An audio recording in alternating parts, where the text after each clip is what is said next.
Just take it, she whispered, pressing the warm bowl into his trembling hands. My little girl and I will be fine. But they wouldn't be. And somewhere deep in her chest, Clara Bennett already knew it. That bowl of soup was the last thing she had in this world. The last warmth, the last hope. And she gave it to a stranger bleeding in the snow, a man covered in leather and tattoos wearing the most feared patch in America. If you've ever given everything you had left to someone who needed it more, drop your city in the comments below. And if you're new here, subscribe and stay with us until the very end. This story will change the way you see people forever. The temperature had dropped to 11 degrees by the time the last piece of firewood burned down to nothing. Clara Bennett didn't own a thermometer. She didn't need one. She could feel 11 degrees in the marrow of her teeth, in the skin behind her ears, in the way her fingers stopped hurting an hour ago and started going numb instead. Numbness was worse than pain. She knew that now. Pain meant your body was still fighting. Numbness meant it had started negotiating with. The cold started making quiet little arrangements about what it was willing to give up. She pulled the blanket tighter around Lily's shoulders and listened to her daughter breathe. Lily was 6 years old, and she slept the way 6-year-olds sleep when they don't fully understand what danger is deeply, completely, with her mouth open slightly and her small fist curled under her chin. Clara watched her in the dim orange glow of the camp stove's last flicker and felt the specific kind of love that doesn't have a name. The kind that sits in your sternum like a stone, heavy and permanent and aching. They were living in a 2003 Ford Taurus with a cracked rear window patched with duct tape and a heating system that had given out 17 days ago on I-94 somewhere between Dearborn and Desperation. The car was parked under the Buchanan Street overpass on Detroit's east side. Not parked the way people park when they're stopping briefly. Park the way people park when there is nowhere left to go. Clara had been here for 23 days. She had tried to count them, at first marking them mentally the way prisoners are supposed to mark cell walls. But somewhere around day 14, the counting started to feel like something cruel she was doing to herself. So she stopped. She was 34 years old. 8 months ago, she had owned a house. Not a beautiful house, not a house anyone would have photographed for a magazine, but a real house, a 3-bedroom on Maplewood with a yard that flooded every spring and a kitchen where the overhead light buzzed faintly unless you smacked the switch just right. A house where Lily had a room with glow-in-the-dark stars on the ceiling that her father had stuck up there one Saturday afternoon, standing on the bed in his socks, pressing each little star into place with his thumb, while Lily directed him with the authority of a tiny general. More over there, Daddy. No more over there. Yes, ma'am. Marcus Bennett had been 38 years old when the doctors found the mass in his pancreas. He had been 39 when he died. The whole thing from diagnosis to funeral had taken 11 months. Clara sometimes thought about how that was almost exactly 1 year, how life had a kind of dark symmetry to it, sometimes a precision that felt less like coincidence and more like something being deliberately cruel. The hospital bills came before the condolence cards had finished arriving. That was something nobody prepared you for, the speed of the financial system compared to the speed of grief. Grief moves slow. Grief takes years. The bank did not take years. The bank took 4 months. She had tried. Clara needed anyone who had watched her during those months to understand that she had tried. She had filed for every assistance program she could find, had sat in every waiting room, had filled out every form with the particular kind of humiliation that comes from having to describe your life in boxes and check boxes. She had applied for 47 jobs. She had gotten 3 callbacks. She had gotten 0 offers because when you list your last employer as your husband's caretaker and your available hours as unpredictable due to childcare and your address is currently in transition, people stop calling back. She had sold the furniture first, then the electronics, then Marcus's tools from the garage, each one feeling like an amputation. She had moved into her sister's apartment for 6 weeks until her sister's landlord threatened eviction over the lease terms, and her sister, crying, had asked her to leave. The Taurus had been Marcus's car. It was the last thing she had that was his, and she had not been able to make herself sell it, even when selling it might have bought her another month somewhere. Maybe that had been a mistake. Clara had made so many decisions in the last year that she no longer trusted herself to know which ones were mistakes and which ones were the only things keeping her sane. Now the car was her house, the overpass was her neighborhood, and the camp stove between the front seats was her kitchen. She had exactly one thing left to cook. The pot of chicken soup had been made from a rotisserie chicken she'd found still warm in the markdown cart at the Kroger on Michigan Avenue, $2.14, and a box of egg noodles and a fistful of carrots she'd gotten at the food pantry on Tuesday. She had made it carefully the way you make things when you know they have to last. She had rationed it across 2 days. Tonight was the last of it. She heated the soup slowly, watching the surface of it begin to move, small, lazy bubbles rising and breaking. The smell of it filled the car, warm and dense and real, in a way that felt almost violent against the cold. Lily stirred in the back seat. "Mama? I'm here, baby. Go back to sleep." "Is it soup?" "Yes, I'm heating it up." "Can I have some?" "In a minute, let it get warm." Lily made a small, satisfied sound and pulled the blanket back over her head. Clara watched her and felt the stone in her sternum grow heavier. Tomorrow there would be nothing. She had been running the numbers in her head all day the way she always did now, compulsively, hopelessly, and the numbers came out the same every time. Tomorrow was empty. She had $4 and some change left in her wallet, and the food pantry didn't open again until Friday, and it was Tuesday night, and she did not know how she was going to feed her daughter breakfast. She was just reaching for the ladle when the world outside exploded. It was not a figure of speech. It was a sound so sudden and so massive that Clara's whole body seized. She grabbed the pot with both hands to keep it from tipping, burning her palm on the rim, and Lily shot upright in the back seat with her eyes wide and her blanket clutched to her chest. "Mama, stay here." Clara's voice came out steadier than she felt. "Stay into the car. Do not open that door." What was that? "I don't know. Stay here." She already knew she wasn't going to stay in the car herself. She told herself it was because she needed to know if there was danger coming toward them. She told herself it was survival instinct, situational awareness, common sense. All of that was probably true. But the truth underneath the truth was simpler. When you have been living in a parking spot under a bridge for 23 days, you develop a complicated relationship with your own fear. After a while, not knowing feels worse than knowing. She opened the car door.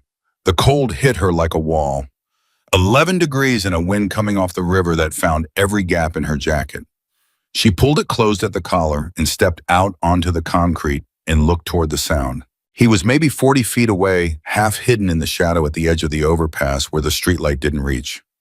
A motorcycle on its side in the snow, one wheel still spinning, slow, the headlight cracked and aimed uselessly at the ground. And beside it, beneath it, almost a man. Clara's first thought was that he was dead. He was that still. He was lying with one arm pinned under the bike and his legs at an angle that looked wrong, and the snow around him was spreading dark in a way she recognized from Marcus's last weeks in the hospital when the nurses changed his IV lines. She didn't decide to move toward him. She moved toward him the way you move toward a sound in another room when your child makes it without deliberation, without calculation, purely on the signal from whatever part of you exists before thought. She was 15 feet away when she saw the patch. It was on the back of his leather vest over a black hoodie, and even in the dim, fractured light from the overpass lamps, she could read it clearly. Hell's Angels. White background, red letters, the death's head, insignia above it. She had grown up in Detroit. She knew what that patch meant. She had heard stories her whole life, the kind of stories that get told in Detroit, the same way weather gets discussed as a permanent feature of the landscape, something you navigate around, something you do not engage with if you value your safety. She stopped. Her breath made clouds in the frozen air. She stood there and looked at him. His face was turned partly toward her. He was a big man, she could see that even lying down. Well over 6 feet broad through the shoulders, gray at the temples, and in the beard the kind of face that had been lived in hard for a long time. His lips had gone bluish. His exposed hand, the one not pinned under the bike, was curled against the snow with the fingers stiff and beginning to purple. He made a sound, not the word, not quite a groan, something smaller than both of those. A sound that a person makes when they are still fighting but running out of fight. Clara looked at him and thought about Lily in the back seat with her blanket and her $4 and some change and the empty day coming tomorrow. Then she turned around and went back to the car. Lily's face appeared at the window pressed against the glass. Clara opened the door and reached past her daughter and picked up the pot of soup. "Mama, that's our dinner." "I know, Mama." "Lily." She said it quiet and level, and Lily went silent because she was 6 and she was smart And she already understood, in the way children understand things before they have words for them, that there are moments when you stop asking questions. I need you to stay in the car and keep the door locked. Can you do that for me? Is somebody hurt? Yes. Are they really hurt? Yes, baby, really hurt. Lily looked at her for a moment with Marcus's eyes, that same dark, steady quality, that same way of looking at you that felt like being read. Okay, she said finally. I'll stay. Clara locked the door from the inside using Lily's hand and heard the click, and then walked back across the concrete with the soup pot held in both hands, the warmth of it soaking into her burned palm. She crouched down beside him. Up close, he was worse. She could see a gash along his hairline that had painted half his face dark red, and the angle of his left shoulder was wrong in a way that meant something was broken. His breathing was shallow and fast, the kind of breathing that isn't actually moving enough air. Hey, she said it firmly, not gently. Gentle doesn't work on people who are going under. Hey, open your eyes. Nothing. I said, open your eyes. She put her hand flat on his cheek. His skin was so cold it shocked her. You open your eyes right now. His eyelids moved, slowly with tremendous effort, like something being hauled up from depth. He looked at her. His eyes were pale gray, almost silver, and for a moment they didn't focus. She could see him, not quite finding her, his gaze sliding around the edges of consciousness. Then he focused. That's right, she said. Stay with me. You're not done yet. His lips moved. Don't talk. Can you tell me your name? He tried again. Hank. The word came out thick and blurred. Hank. Okay, Hank, I'm Clara. I'm going to give you something hot to drink, and I need you to stay awake while I do it. Can you do that? He looked at her with those gray eyes. Something moved through them. Confusion, maybe. Disbelief, like he could not quite process what was happening, what this woman was doing here, what she was holding. You, he started. Don't talk, she said again. Drink. She got one hand behind his head and lifted him carefully, angling him just enough, and she put the edge of the pot to his lips and tipped it slowly, and he drank. Not gracefully, the first swallow came back up, and he coughed it out, and she held him through it and tried again. The second swallow stayed down. And the third. She could feel the warmth leaving the pot as it entered him, could feel the weight of what she was doing, not just the physical weight of holding him up, but the other weight, the weight of tomorrow, the weight of $4 and some change, and an empty morning and a 6-year-old girl with her father's eyes. She kept her hand behind his head and kept the pot tilted, and she did not let herself think about any of it. He drank. When he'd taken about half the pot, he stopped and pulled back slightly, and she lowered him, and he lay looking up at the underside of the overpass with his chest moving differently, deeper. Slower, more like a person, and less like a machine running out of fuel. You're going to be okay, Clara said, but I can't lift that bike off you by myself. Where's your phone? He closed his eyes for a moment. She thought he was going under again and said his name sharply, and he opened them. Inside pocket, he said. His voice was still rough, but the blur was starting to clear. Left side. She found it and pressed it into his good hand. Call someone. I can. Call someone now, Hank. I mean it. Right now, while you can still think straight. He looked at her again with that unfocused disbelief. Then slowly he moved his thumb across the screen. She watched his face as he made the call. Watched the moment the call connected.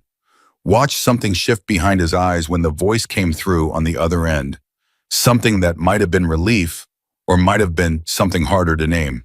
It's me, he said. I'm down, under the Buchanan Overpass east side. A pause. Yeah, another pause longer. Just get here. He dropped the phone against his chest and looked at her. They're coming, he said. Good. They stayed like that for a moment, him on the ground, her crouched beside him, the steam from the soup pot fading in the cold air between them.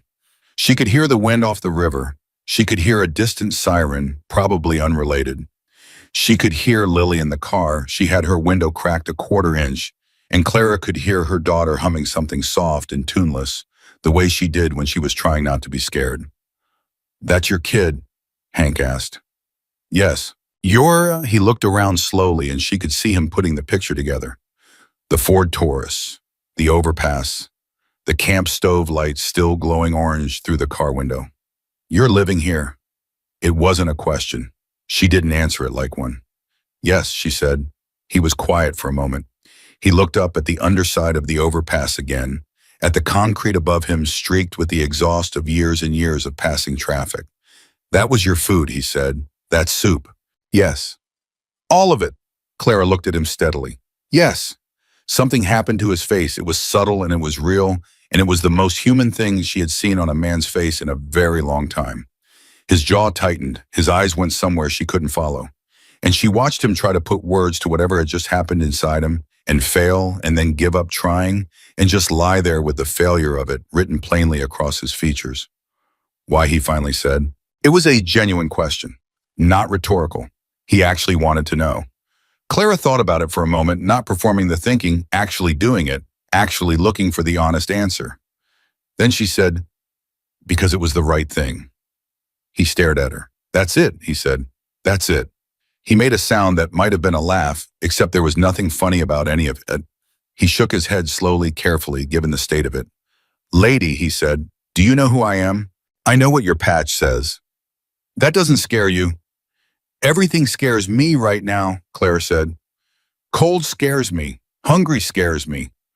Watching my daughter go to sleep not knowing if she'll be warm enough, that scares me. You're a man who is about to freeze to death. That part I understand." Hank looked at her for a long time, those silver gray eyes moving over her face like he was reading something that had been written there without her knowledge. "Hank Sullivan," he said finally. "Clara Bennett. You said that. I know." He almost smiled, almost. Whatever was happening inside him was fighting with his face for control of it, and his face was losing. "Your hand is burned," he said. She looked down. The palm she'd burned on the pot rim had blistered slightly. She'd stopped noticing it. "I'm fine." "You should, Hank." She said his name the same way she'd said Lily's, quietly, flatly, brooking no argument. "I'm fine. Stay awake." He stayed awake. The next 18 minutes were the strangest of Clara's life, and that was saying something because the last 8 months had contained moments she would not have believed were possible before they happened to her. She crouched beside this enormous injured biker on the concrete under a freeway overpass in 11-degree weather and talked to him not about anything in particular, not about the patch or the crash or what she was going to feed her daughter tomorrow. Just talk the way you talk to someone you're keeping alive, the way you talk when silence feels dangerous. She told him about Marcus, not the death of the man, how he made coffee wrong every single time, always too strong, always with the grounds floating in it, and she had nagged him about it for 7 years and would give anything for 1 cup of his terrible coffee right now. How he could fix anything mechanical, cars, appliances, bicycles, anything, but could not hang a picture frame level to save his life. And their walls had been full of photographs, hung slightly wrong, and she had loved every single one. Hank listened. He didn't say much.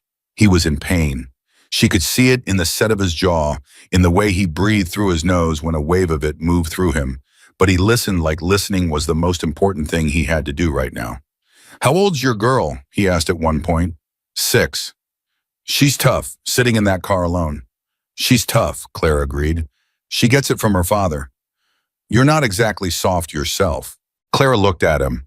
"I'm a woman sitting on a concrete slab in 11-degree weather next to a man I don't know because the alternative was watching him die." She paused. "I don't know if that's tough or just practical." "Those aren't different things," Hank said. She thought about that. "No," she said. "I guess they aren't." She heard them before she saw them. She had been listening for sirens, an ambulance maybe, or a police cruiser, but what she heard was different. It was deeper, plural. A collection of sounds that together made a low, rolling thunder that she felt in her sternum before she heard it clearly with her ears. Motorcycles.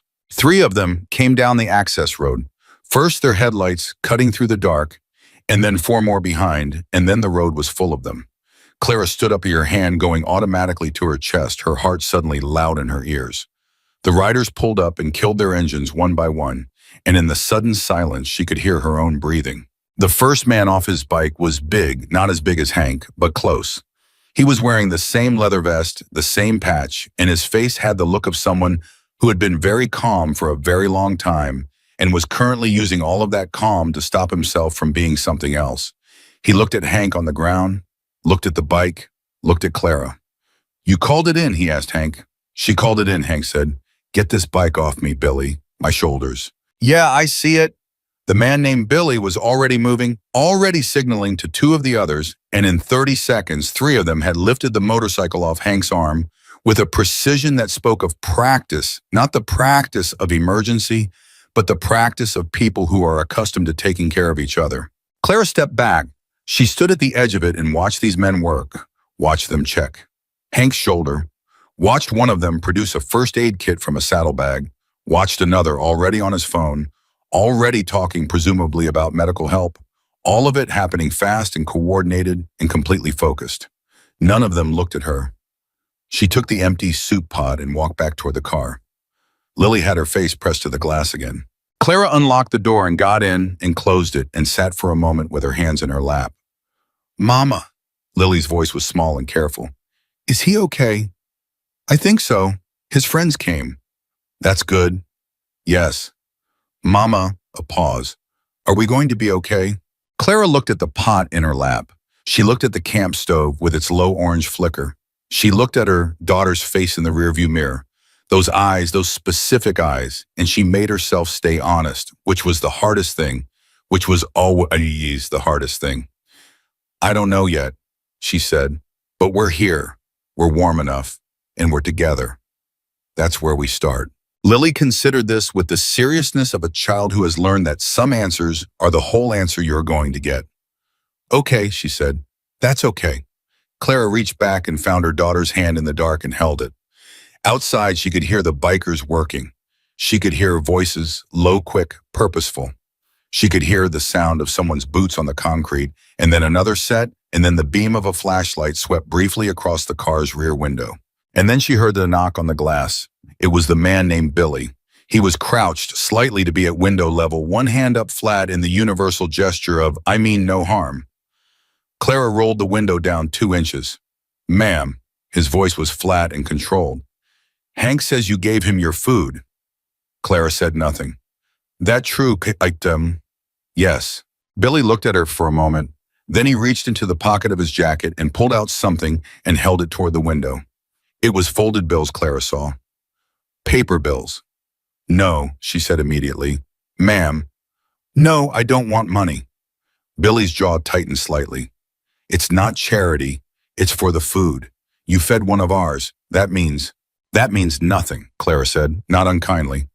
Flat the way she'd been flat all night, the way she'd learned to be flat. Because if you let yourself go anywhere near the edges of what you were feeling, you stopped being able to function, and you could not afford to stop being able to function. I didn't do it for payment. I don't want payment. I'm glad he's okay. That's enough. Billy stared at her. He had a hard face, not cruel, but hard the way faces get when they've been set against things for a long time. But something moved through it now that softened the hardness without eliminating it the way a fault line shifts imperceptible on the surface but definitive underneath. He put the money back in his pocket. All right, he said. Is he going to the hospital? Yeah, already called. Bus is on the way. Good. Billy straightened, started to turn away, then stopped, looked back. What's your name? He asked. Clara Bennett. He nodded once, slowly, the way people nod when they're filing something away. Thank you, Clara Bennett, he said. And then he walked back to his people, and she rolled up the window and sat in the dark with her daughter's hand in hers and listened to the motorcycles one by one leave the overpass until it was quiet again. Until the only sound was the wind off the river and the distant freeway and Lily's steady breathing behind her. The soup pot was empty. The camp stove flickered once more and then went out. Clara sat in the total dark and did not cry because there was no room for it. No space in her chest that wasn't already occupied by what tomorrow needed from her. She sat and she breathed and she held her daughter's hand and she let the dark be what it was. She had done the right thing. She believed that without reservation, without performance, without needing it to mean anything beyond itself. She had done the right thing, and now it was done, and tomorrow was still coming, and she still had no idea how she was going to face it. That was the whole truth of it.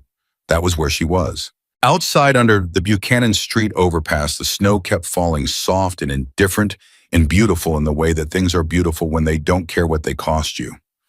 And inside the Ford Taurus, Clara Bennett stayed awake long after her daughter had gone back to sleep, watching the dark and thinking about nothing and everything and the specific weight of a soup pot going from full to empty in somebody else's hands. She did not know what she had set in motion. She did not know what was coming. She only knew the dark and the cold and the sound of Lily breathing and the strange bare feeling of a person who has given away the last thing they had and is still somehow still here. Still here. That would have to be enough. For now, that would have to be enough.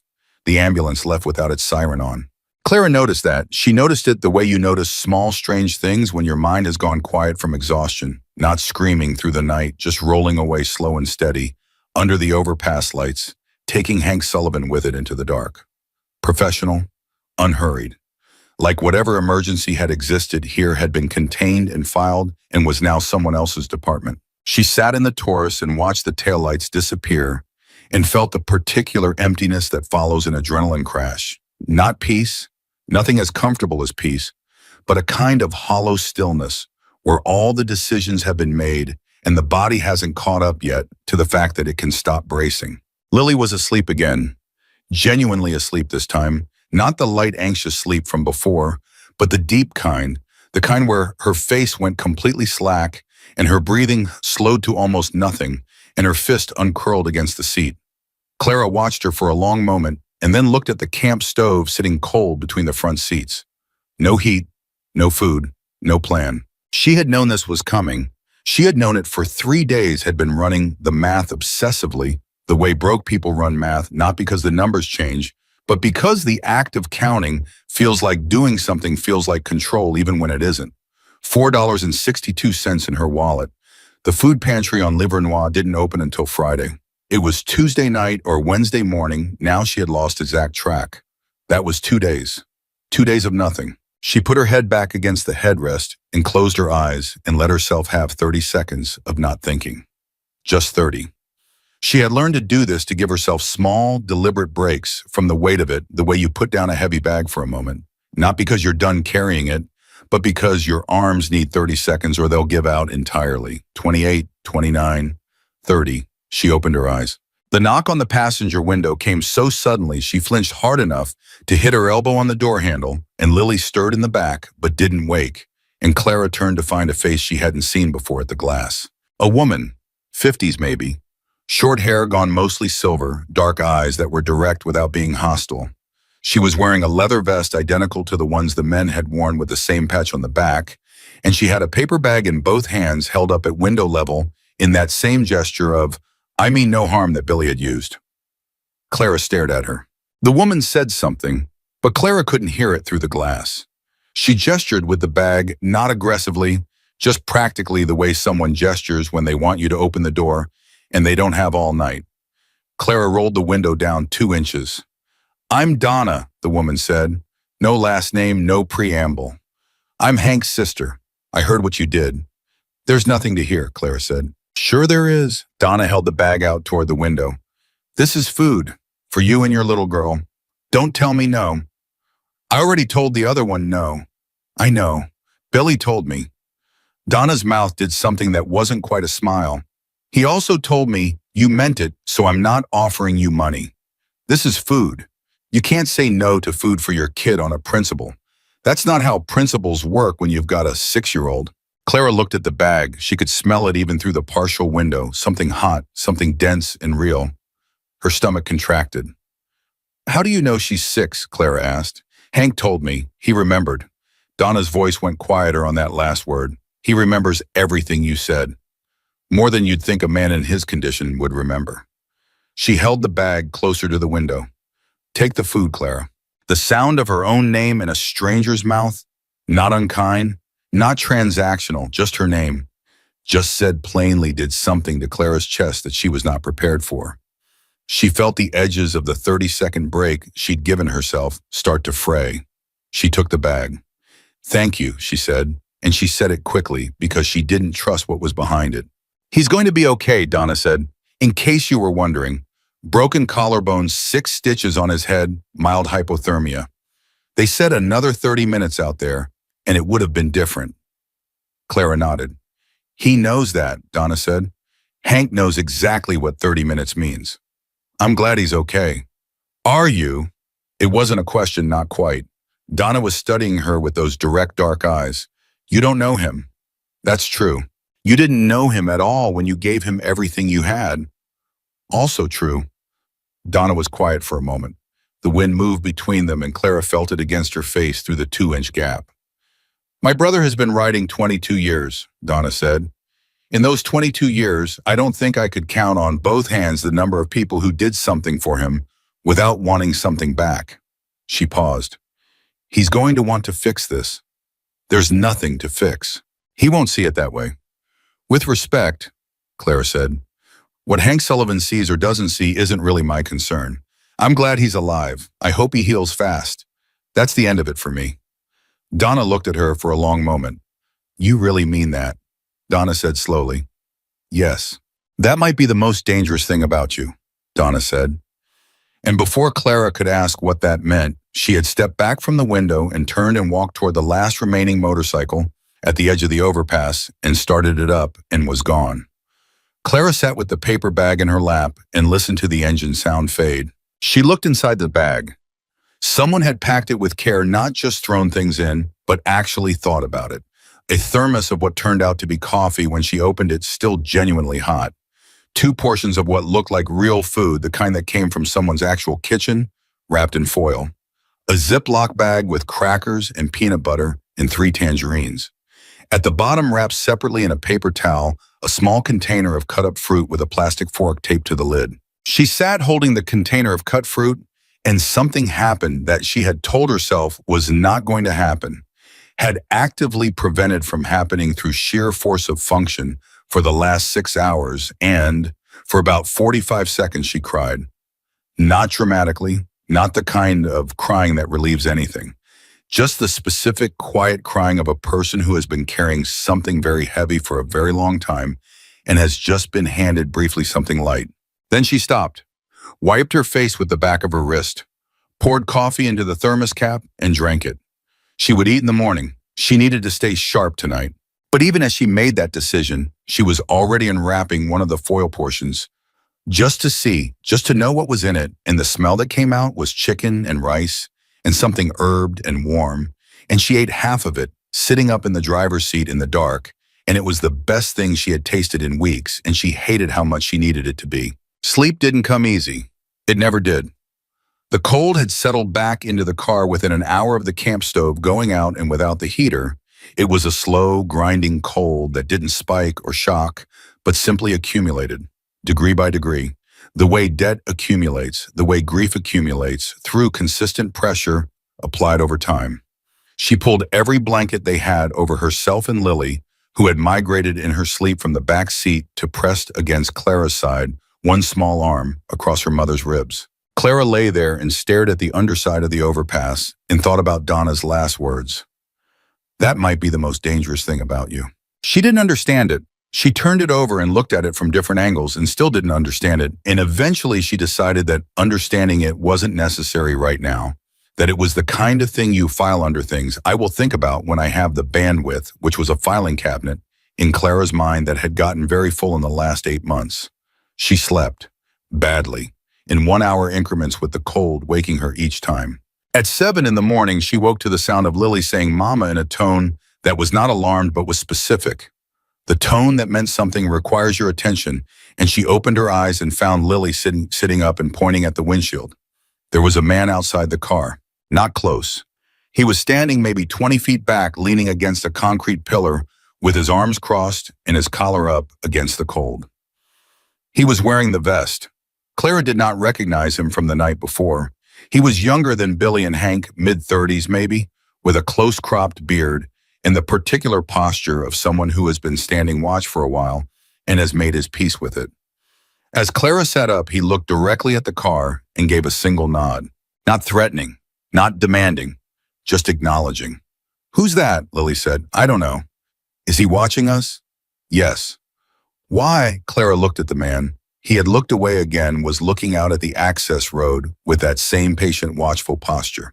I think he's making sure we're okay, she said, and saying it out loud made it stranger, not less strange. She had no framework for this. She had no part of her mental architecture designed to house the concept of a Hells Angels member standing guard over her and her daughter in a Detroit overpass at 7 in the morning because her giving away her last bowl of soup had apparently set something in motion that she didn't yet understand. That's nice, Lily said. The simplicity of being 6, the uncomplicated ability to accept a thing as what it is without needing a full accounting. Yes, Clara said, that's nice. She opened the car door. The cold hit her and she breathed through it and walked toward the man. He watched her come.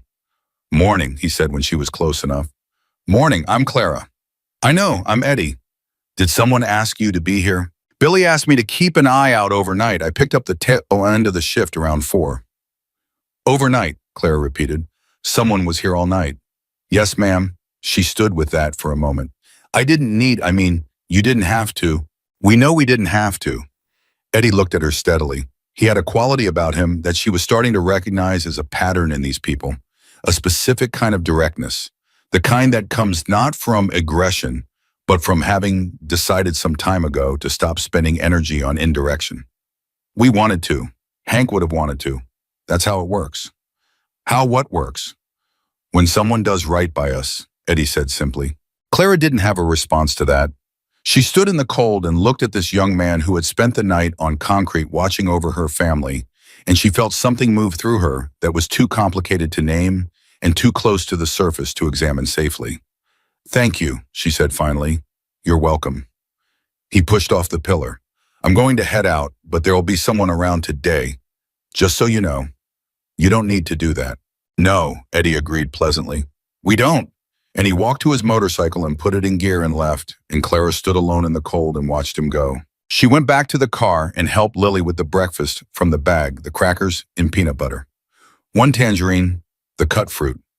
Lily ate with the focused seriousness of a child who is hungry and knows it and isn't bothering to pretend otherwise. Clara had the other half of the chicken and rice from last night, cold now, but still substantial, still real. Mama, Lily said around a mouthful of cracker, are we going to stay here forever? No, Clara said. Where are we going to go? I'm working on it. You always say that, because I'm always working on it. Lily accepted this, ate her tangerine segment by segment with mathematical precision. Then what if we can't? Clara looked at her daughter, at the seriousness of that small face, at the question that a 6-year-old should not be asking, that a 6-year-old should not need to know how to ask, that a 6-year-old was asking because her world had made it necessary. Then we figure out something else, Clara said. We always figure out something else. Have we ever not figured out something else? Lily thought about this honestly, the way children think when they're actually reviewing the record rather than just agreeing to be comforted. No, she admitted. Right. But this is the hardest one. Yes, Clara said. This is the hardest one. She had 3 things she needed to do today. Get to the public library on Woodward.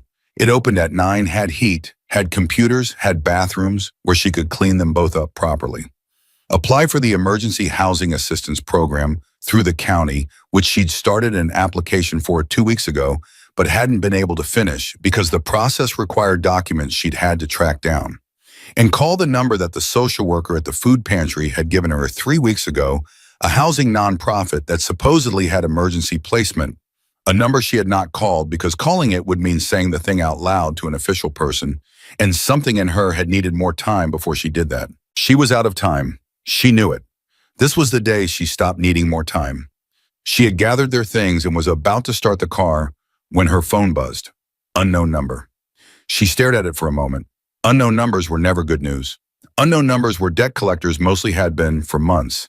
She had gotten very good at a particular variety of steeling herself before answering. She answered. Clara Bennett. The voice was male, not aggressive, businesslike. Yes. This is Griffin Mace.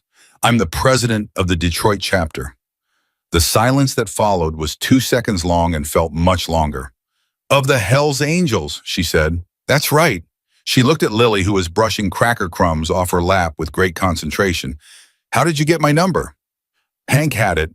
He asked the hospital to let him make calls this morning. First one he made was to me. Second was to his sister. A pause. He told me what you did.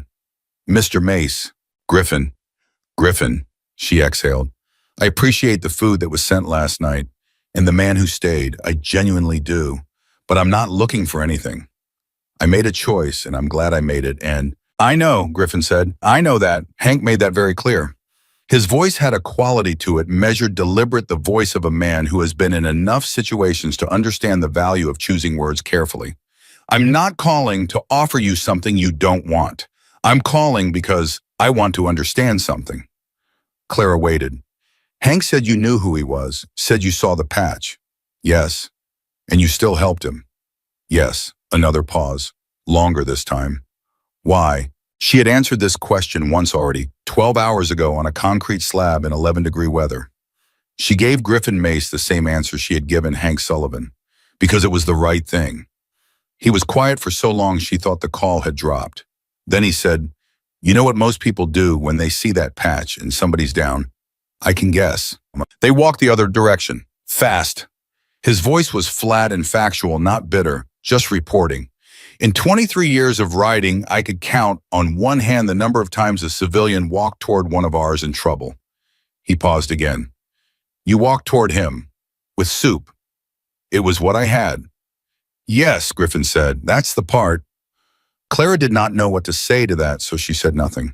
I'd like to come and talk to you, Griffin said.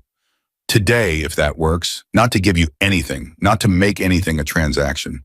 Just to talk. One conversation. Clara's instincts ran a quick, cold calculation. The instincts that had kept her alive and functional for 8 months of impossible terrain.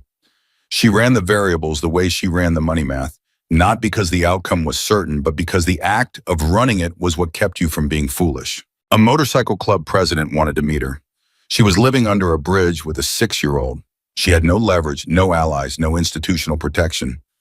The same club had spent the night guarding her without being asked, had sent food, had sent Hank's sister. None of those gestures had carried a price.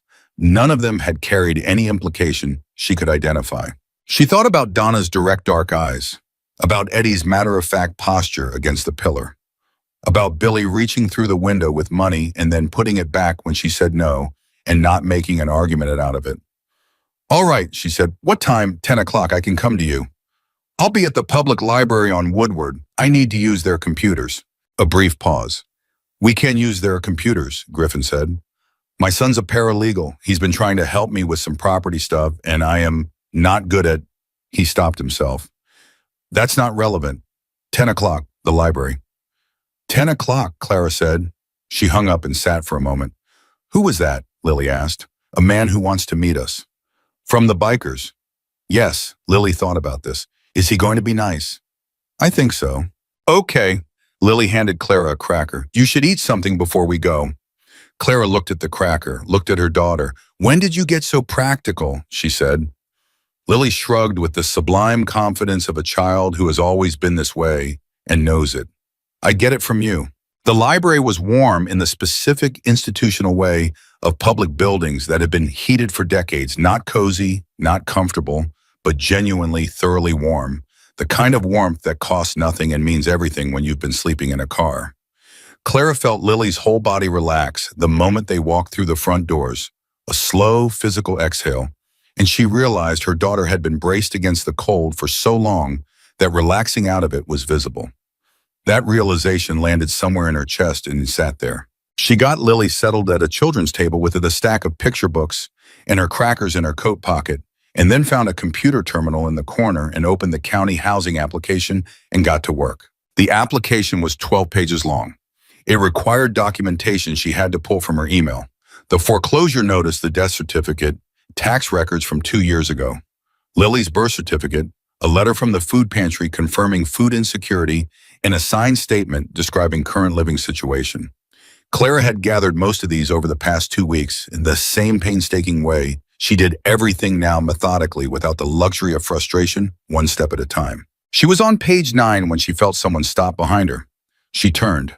Griffin Mace was not what she had pictured, and she recognized immediately that this was because she had been picturing Hank that massive leather and gray image and had transferred it wholesale. Griffin was taller and leaner, maybe 60, with close-cropped silver hair and a face that had the quality of well-worn leather, not rough, but worked in every line earned. He was wearing the vest, but under it a plain, dark button-down shirt, and he was carrying 2 cups of coffee from the cart in the library lobby. He held one out to her. She looked at it. It's coffee, he said, not a down payment on anything. She took it. You're early, she said. You said 10. It's 10:02. He looked at her computer screen without trying to. Application, county emergency housing. He nodded. How far along? Page 9 of 12. What's stopping you on page 9 bounds? Clara looked at the screen. Section 9's proof of consistent effort to secure alternative housing. Please list all employment applications submitted in the past 60 days, including company name, date, contact information, and outcome. I have to list all the jobs I applied for. I don't have them all written down. I have some in my email and some I just walked in and applied and can you pull your sent emails? Some. My laptop died 6 weeks ago. I've been doing everything on my phone. Griffin looked at the screen again, then at her. My son, the paralegal, he's good at this part, the documentation part. If you want, I can call him. Clara looked at Griffin Mace over the rim of her coffee cup. You came to talk, she said. You said one conversation. I did.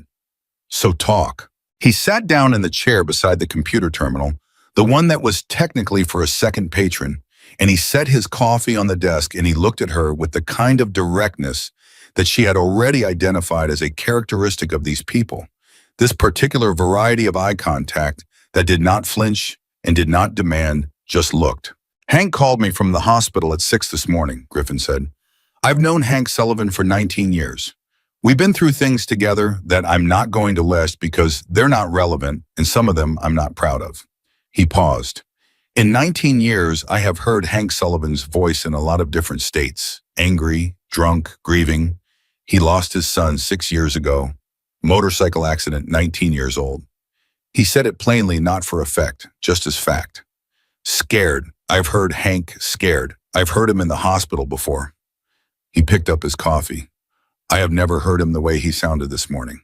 Clara waited. He said, Griffin stopped, set the coffee down, picked it up again, put it back. He was a man who was choosing words with care and knew he was choosing them with care and wasn't going to pretend he wasn't. He said, Griff, this woman had nothing, less than nothing, and she gave it to me, and then she said it was the right thing and meant it. His jaw worked for a moment. He said, I've been in this club 22 years, and I've done things I told myself were right, and I've never in my life felt what right actually is until a woman in a broken car under a bridge told me and meant it. The library was quiet around them. Someone was pushing a cart of books somewhere. A child laughed briefly 2 tables over and then went back to being quiet. He's not a sentimental man, Griffin said. I got that impression, Clara said. So when he called me at 6 in the morning and said, we need to help this woman, and I could hear what was in his voice. Griffin shook his head slightly. I'm not here to negotiate with you, Clara. I'm not here to make a deal. I'm here because Hank asked me to come and look you in the eye and figure out what you actually need, and then if you let us actually do it. Clara was quiet for a moment. The coffee was good, better than the food pantries. She drank some of it and put it down and looked at her application on the screen, page 9 of 12, section 9C, all the jobs she'd applied for and not gotten all the evidence of effort that she'd been required to document in order to prove that she deserved help. What do you know about me? She asked. What Hank told me and what I can see, which is a woman who's been fighting alone for a long time, Griffin said it, and fighting well, and who's close to the edge of what one person can carry. Clara looked at the screen. I don't want to be a project, she said. It came out quieter than she intended. I don't want to be the charity case someone takes on to feel good about themselves. I've spent the last 8 months in systems that treated me like a number, and She stopped, pressed her lips together, found her footing. I have a 6-year-old daughter, and I need a stable place to live, and I need to get back to work, and I know exactly what I need. I don't need someone to decide for me what I need. Griffin looked at her. The silence stretched in a way that was not uncomfortable. Then tell me, he said, exactly what you need. She looked at him. She thought about the 12-page application, about the 3 weeks it would take to process it if she completed it today, and the 30-day waiting list after that, and the odds she'd been quoted by the social worker, which were not encouraging. About Lily's face when she'd asked if they were going to stay under the bridge forever. About the job she'd had before Marcus got sick, administrative coordinator, a medical supply company good at it, good enough that her supervisor had sent a reference letter that she still had in her email because she hadn't been able to bring herself to delete it, even when it started to feel like a document from a previous life. I need somewhere warm for my daughter to sleep, she said. Not temporary, not a shelter with 30-day limits. Somewhere real. And I need to get back to work, which means I need Lily in a school or a program so I can actually do that. And she stopped again. This part was harder. I need to stop spending all my energy just surviving so I can spend some of it actually living again. Griffin Mace looked at her for a long moment. Okay, he said. Okay, she repeated. That's it. That's it. He picked up his phone. Give me 48 hours. To do what? To make some calls. He stood up. Finish your application. All 12 pages. My son's name is Marcus. He caught himself at her expression. Sorry, coincidence. His name is Derek. I'll give you his number. He can help you with the documentation pieces today here while you're in the library. Is that all right? Clara looked at Griffin Mace standing over her with his phone in his hand and the patches on his chest and the 19 years of history she knew nothing about behind his eyes. And she thought about right things and what they cost and who pays. Yes, she said. That's all right. He wrote Derek's number on the back of a library receipt he found in his pocket and set it on the desk beside her. Then he put his jacket on. He had taken it off at some point, she realized, without her noticing, and picked up his coffee. One more thing, he said. She looked up. Hank wanted me to tell you something. He said to tell you. Griffin paused, not for effect, genuinely gathering it. He said to tell you that nobody's done something like that for him since his wife. She passed 8 years ago. He looked down at the cup. He said you have her quality. Whatever that means, he said you'd either understand it or you wouldn't. Clara felt the stone in her sternum shift. She understood it. She didn't say so. She just looked at the computer screen and the 12-page application in Section 9C, waiting for her. Thank you, she said quietly. 48 hours, Griffin said. He walked out of the library and she watched him go, and then she turned back to the screen. Lily appeared at her elbow. She had a picture book under one arm and a look of studied casualness that meant she had been listening from approximately 12 feet away.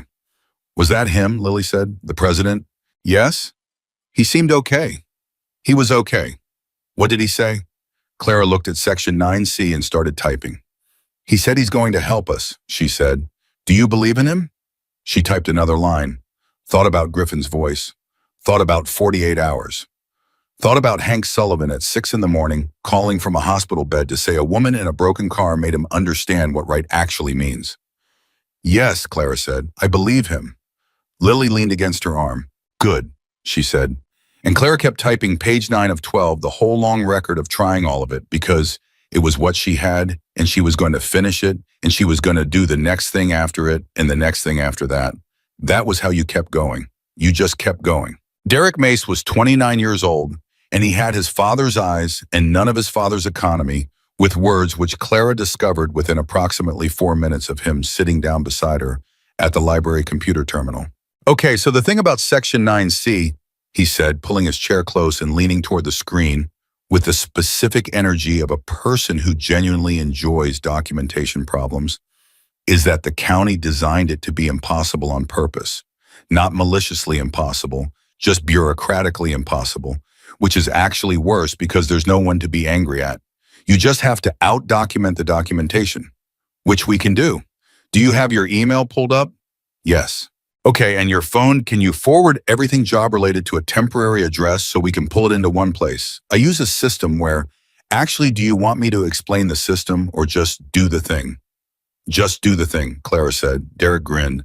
He had a good grin, uncomplicated and quick. Perfect. My dad said you were direct. He meant it as a compliment. I know. They worked for 2 hours. Derek was whatever else he was extraordinarily good at this, at finding the documents, pulling the threads, constructing the paper architecture that bureaucratic systems require before they will acknowledge that a person's suffering is real and therefore eligible for help. He found 11 job applications in Clara's sent mail that she had forgotten about. He drafted a supplementary statement for Section 11B that was legally precise and emotionally compelling in exactly the right proportions. He knew which county caseworker handled emergency housing prioritizations and what language in the application triggered expedited review. How does a paralegal for a motorcycle club know this much about county housing applications? Clara asked at one point. Derek didn't look up from the screen. Because half the people the club tries to help are dealing with exactly this, he said. Housing benefits legal documentation. My dad started asking me to help about 4 years ago. I've done maybe 60 of these applications. A pause. Yours is one of the stronger ones for what it's worth.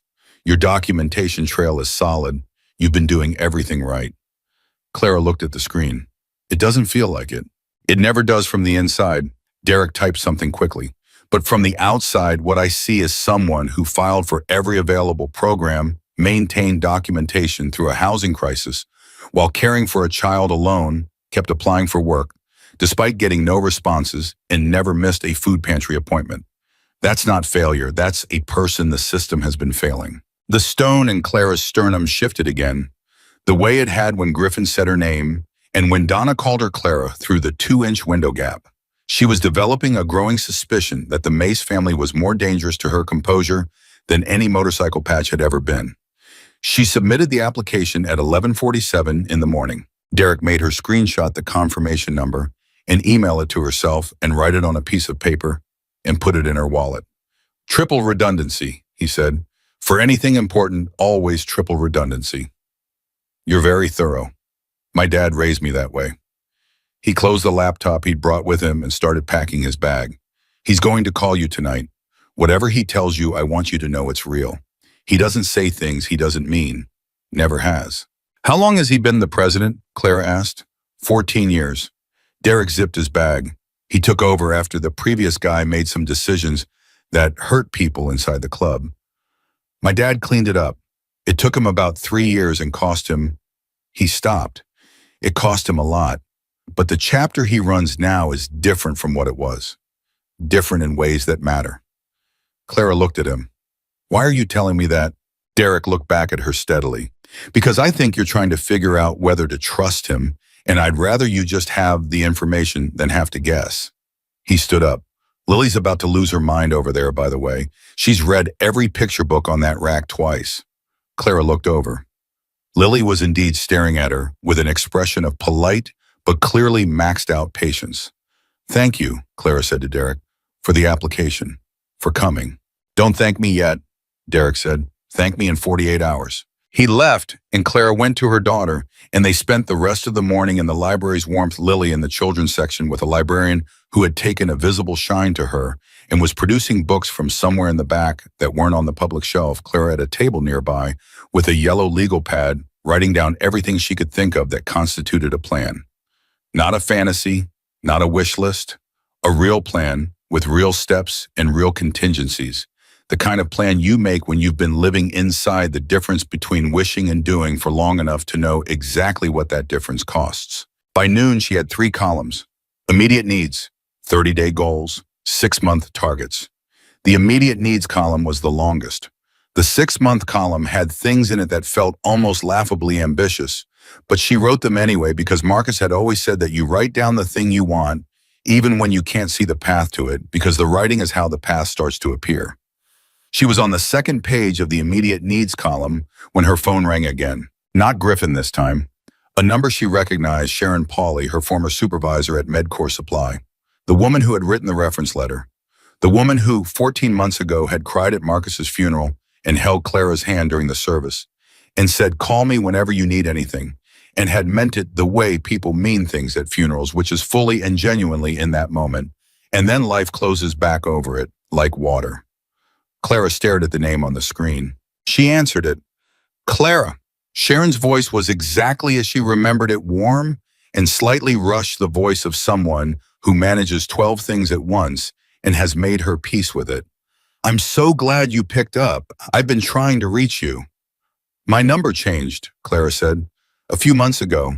I lost track of who I'd updated. I reached out to your sister. She gave me the new one. A pause. Wow, madam. I should have called sooner. I've been thinking about you. I heard things weren't. Sharon stopped. Recalibrated. Are you okay? I'm managing.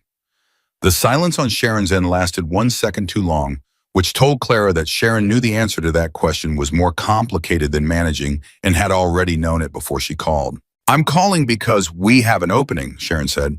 Administrative coordinator, full-time benefits after 30 days. It's your job, Clara. The one you left. Deborah, who took it over, retired in September, and I've been running it with temp staff, and honestly, it's been a disaster, and I should have called you 6 months ago, and I didn't, and I'm sorry for that. Clara's hand tightened on the phone. It's still remote capable, she said. Her voice was level. She was very proud of how level it was. 2 days in office, 3 remote, same as before. Sharon paused. The salary is 12% higher than when you left. Cost of living adjustment, plus I went to bat for a bump. Because you're not a new hire, you know this operation, and I needed the budget people to understand that. Another pause. Please say something. When would you need me to start? 2 weeks, which I know is if you need more time. 2 weeks is fine, Clara said. 2 weeks is good. Clara, Sharon's voice went quieter. Are you really okay? I will be, Clara said. And this time it wasn't management. It was true. She could feel it being true, could feel the specific gravity of it, not a wish, not a performance, but the actual future tense of a real sentence. I will be. She hung up and sat with the phone in both hands and looked at the legal pad in front of her, 3 columns, immediate needs and 30-day goals and 6-month targets. And she picked up the pen, and in the 6-month column next to the line that said steady employment, she drew a single clean check mark. Then she put the pen down and let herself feel it for 30 seconds. 30. No more. Then she picked the pen up again. She did not tell Lily about the job yet, not because she was hiding it, but because she was holding it in the specific, careful way. You hold something fragile before you know where to put it, before you are certain the surface is stable enough to set it down. She was superstitious in the way that people become superstitious after enough things have gone wrong. She needed 48 hours and Griffin's call in the ground to be solid before she let the good news become something Lily could count on. They ate lunch from the bag Donna had packed, the second foil portion, still decent cold in the last of the crackers, and then the librarian, whose name turned out to be Ruth, and who had grandchildren Lily's age and had clearly decided that Lily was now her personal project for the afternoon, produced a puzzle from somewhere, and installed Lily at a table near the window, and Clara watched her daughter lean over the pieces with the total absorption of a child who has found a problem she can actually solve. At 2:15, the library's front door opened and Billy walked in. He looked somewhat out of place in a public library, which Clara suspected he knew because he wore it with the particular comfortable lack of self-consciousness of a man who has long since stopped caring whether he looks out of place anywhere. He spotted Clara and came toward her directly. Griffin sent me, he said, sitting down across from her without preamble. Why? Because something happened, and he wanted you to hear it in person. Billy's jaw was set in that controlled way she'd seen on him the night before, the face of a man keeping something contained. There's a property on Clement Street. It's been sitting vacant 14 months, bank-owned after foreclosure. Griffin's been in contact with the bank about it for a situation like... He stopped. For situations where we want to help somebody get into a real place. Not renting. Owning. Clara went very still. Billy, she said slowly. Let me finish. He put his hands flat on the table, not aggressive, just grounding himself. The bank has been trying to offload it. It needs work. Significant work. But the structure's sound. Griffin had it inspected 2 months ago before any of this, just as part of a project the club's been doing with vacant properties on the east side. He looked at her. Griffin is proposing to negotiate the purchase and fund the renovation. Full renovation, everything it needs to be a real home for you and your daughter. He's prepared to put it in your name. Fully. The silence in the library pressed in around Clara. That's not possible, she said. It's possible. People don't do that. We do, Billy said simply, when the situation is right, when it means something. He looked at his hands on the table. My mother was in a situation like yours when I was 7. Different city, different time, same situation. Nobody helped her. She didn't make it. He said it without performance, the way people say true things when they have had long enough to make peace with them. Griffin knows that story. We all know that story. When we see someone who, when we see Clara Bennett, we don't walk past it. Clara looked at him. This hard-faced man who had tried to hand her money through a 2-inch window gap. and taken it back when she said no, and then showed up in a library to sit across from her and tell her about his mother. There are conditions, she said. No conditions. Billy, there are always conditions. He met her eyes. Not this time. Why? Because Hank asked, and because it's right. He picked up the library receipt that Derek had left on the table, Griffin's son's number, still sitting there. He looked at it and set it back down. The only thing Griffin will ask is that you let the crew come in and do the work. You don't have to manage it. You don't have to supervise. You just have to say yes and step back and let us do what we do. He's already got men ready. Some of them are actual contractors, licensed, insured. Some of them just know how to build things because that's what they've done their whole lives. All of them want to do this. Clara looked at the legal pad, at the check mark she'd drawn next to steady employment 45 minutes ago. I got a job today, she said. It came out before she'd decided to say it. My old job. They called this morning. Billy looked at her. My old supervisor, Clara continued. Full-time. Benefits? 2 weeks. Billy was quiet for a moment. Then he said, Does Griffin know? No. He's going to say it changes the calculation. The property with income coming in there are programs, legitimate housing programs, that the club can help facilitate without. No. Clara said it quietly and firmly. What you described, if it's real, if it's what you say it is. She stopped. Organized what she was feeling into something she could actually hand to another person.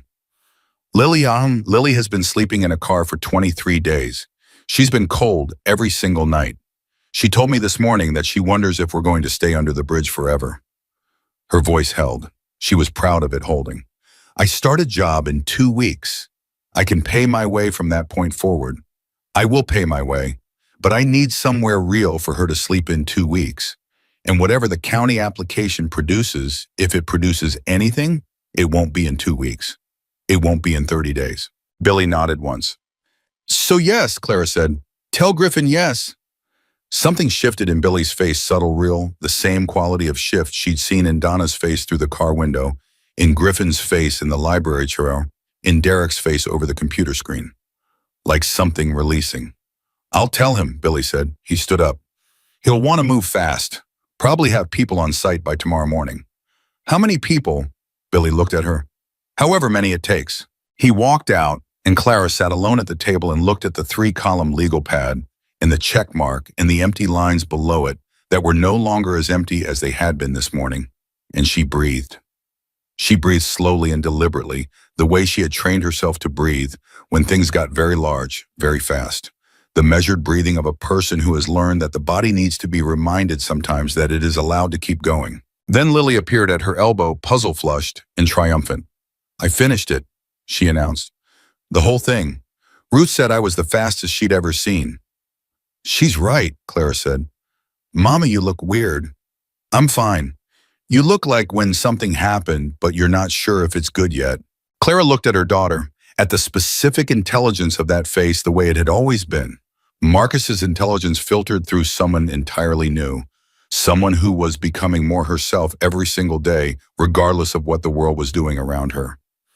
It's good, Clara said. I think it's very good. I'll tell you everything tonight. Lily studied her with those evaluating eyes. Promise. Okay. Lily went back to Ruth and the puzzle pieces, and Clara looked at the legal pad and added to the 6-month column below steady employment, with its check mark, a new line. She wrote real home. Then she put the pen down and did not draw the check mark yet. She would wait for the ground to be solid. She would wait until she could set it down without it breaking. But she wrote the words. That was where it started. Griffin called it 6. She and Lily were back at the overpass the car needed to keep it charged, needed the familiar territory of it even now when the walls of that territory were pressing in. She had the camp stove running again, burning the last of the fuel canister, giving them heat for as long as it lasted. She had Lily wrapped in every blanket. She had the phone charged to 70% at the library window. Billy told me about the job, Griffin said. I was going to tell you. I know. A pause. How do you feel? Like I'm waiting for the other shoe to drop, she said honestly. That's fair, Griffin said. Can I tell you something about how Hank described you to me this morning? You can. He said you were the most self-possessed person he'd ever met in a crisis. Said he's seen men in bad situations panic, beg, bargain, shut down. Said you just handled it, made decisions, didn't make it about yourself. Griffin's voice was measured and direct. He said the thing that scared him wasn't the cold, or the bike, or the injury. It was watching you give him the last of your food and show no hesitation. He said that scared him because people who have nothing to fall back on don't usually move like that. I had Lily, Clara said. When you have someone depending on you, you don't get to hesitate. No, Griffin said. Most people do anyway. The camp stove flickered. Clara put her hand near it, automatically checking the heat. The property on Clement Street, Griffin said. Billy talked to the bank contact this evening. There's a pathway. It won't be fast, so my property transfer takes time, but there's a temporary occupancy arrangement that we can get in place within 72 hours while the process moves forward. I've done this before. It's legal, it's documented, and it means you and Lily can be in that house in 3 days. Clara closed her eyes. 3 days.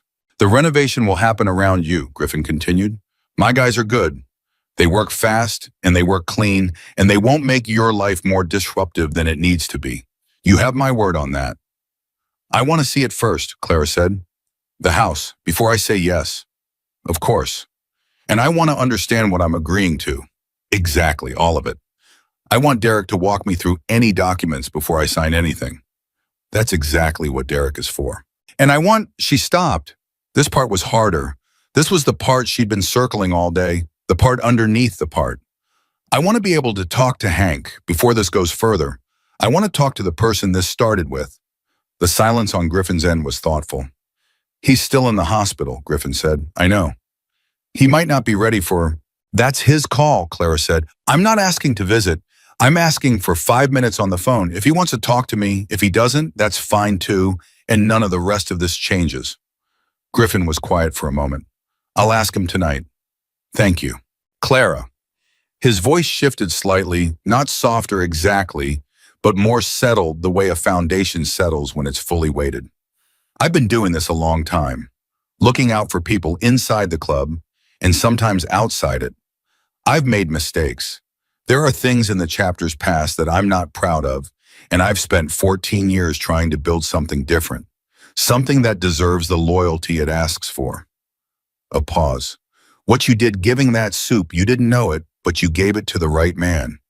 Hank has been carrying something since he lost his son, something that was making him smaller. And the way he sounded this morning, whatever you gave him on that concrete, Clara, it wasn't just soup. Clara sat in the cold car with her daughter pressed against her side and the camp stove making its small orange warmth between the front seats. He gave me something too, she said quietly. He didn't know it either. What did he give you? She thought about it, really thought about it, not the quick answer, the honest one. A reason to believe that the next right thing would be enough, she said. I didn't know what was going to happen. I still don't. But I knew that doing the right thing was enough to justify doing it. And somehow that... She stopped. That was enough to get through the night.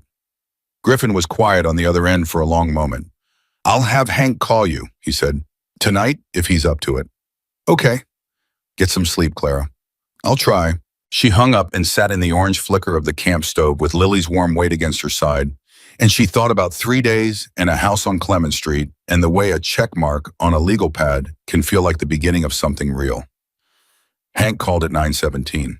His voice was different from the overpass, less blurred, more present, but with something underneath it that was stripped back the way people sound in hospitals when the usual social armor has been removed by circumstances and they're just left with their actual voice. You wanted to talk, he said. Yes, how are you feeling? Like someone dropped a motorcycle on me. A pause. Because someone dropped a motorcycle on me. Broken collarbone and 6 stitches and a bruised ego. She could hear the faint edge of something in his voice that might have been humor if he'd let it all the way out. Donna says I need to start wearing my helmet on ice. I told her I've been doing this 22 years. She said that's the problem. She's right. She's always right. It's her most irritating quality. He went quiet for a moment. Griffin says you want to see the house before you decide. Yes. Good. That's the right call. Don't let us pressure you into anything. This is your decision. All of it. I know, Clara said. I wanted to tell you that myself before this goes further. It's my decision. Yes, Hank said, it is. And I'm making it. The pause on his end lasted exactly long enough. Okay, he said, and the word was simple and complete and carried in it something she recognized the specific weight of a man who has been underwater for a long time and has, just for the first time and longer than he can account for, felt the floor. Hank, she said, yeah. Get some sleep. He made that sound again, the one from the overpass that wasn't quite a laugh. Yes, ma'am, he said. She hung up and the camp stove went out, the fuel finally empty, and the darkness came in around them, and Lily said sleepily from against her side, was that him, the man from before? Yes. Is he okay? He's going to be okay. Good. Lily burrowed deeper into the blankets. Mama. Yeah, baby. You said tonight you'd tell me everything. Clara looked at the dark where the stove had been. We're going to see a house tomorrow, she said. The silence from the back seat was enormous. A real house, Lily said. A real house. Another silence. Then Lily sat up. Clara could feel her sitting up in the dark, could feel the quality of her daughter's attention, sharpening even through exhaustion and blankets and cold. With a door, Lily said. With a door. And walls. 4 of them. And a bed. A bed, Clara said. A real bed. Lily was quiet for a moment. When she spoke again, her voice was very small and very careful. The voice of a child who has learned to hold good things gently because she knows now how quickly they can change.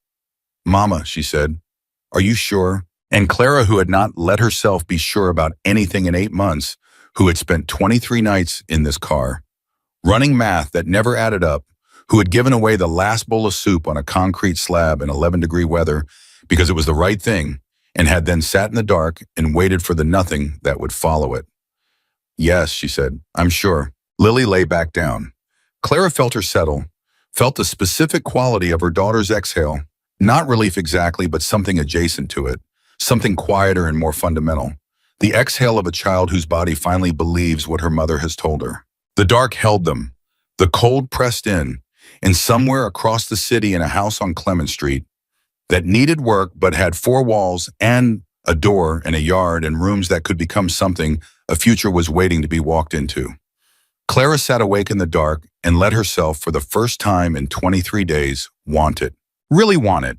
Not carefully, not with contingencies, not with the armor of managing expectations that she'd been wearing so long she'd forgotten what was underneath it.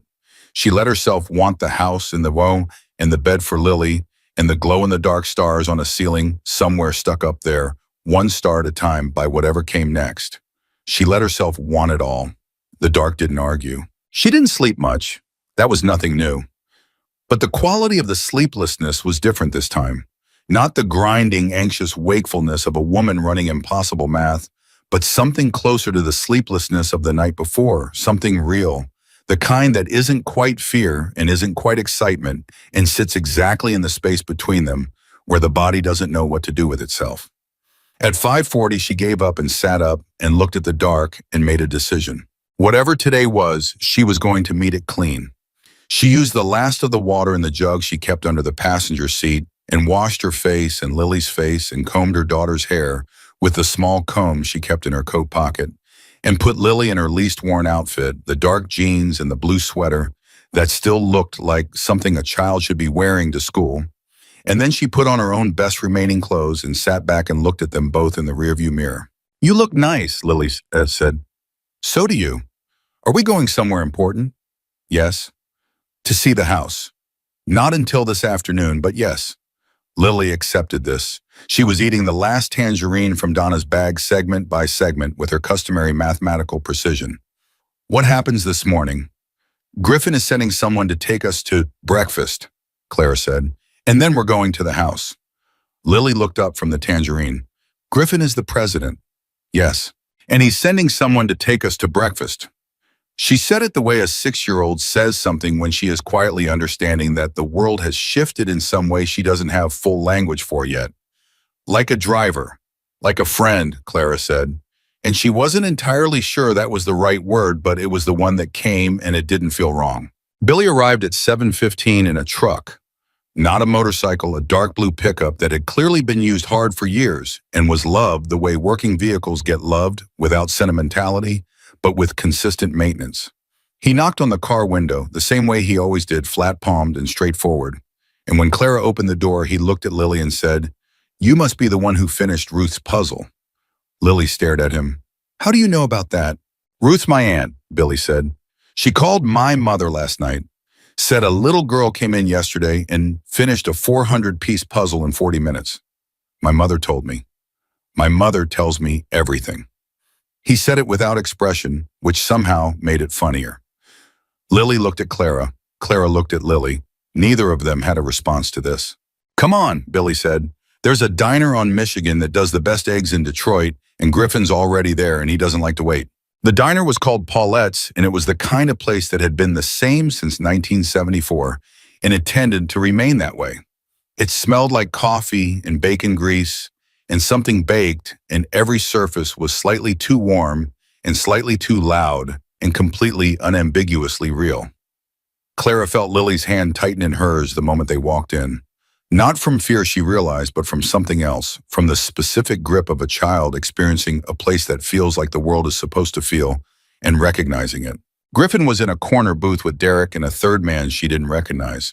Older than Griffin, maybe late 60s, wearing the vest, but also reading glasses pushed up on his forehead and a flannel shirt that had seen better decades.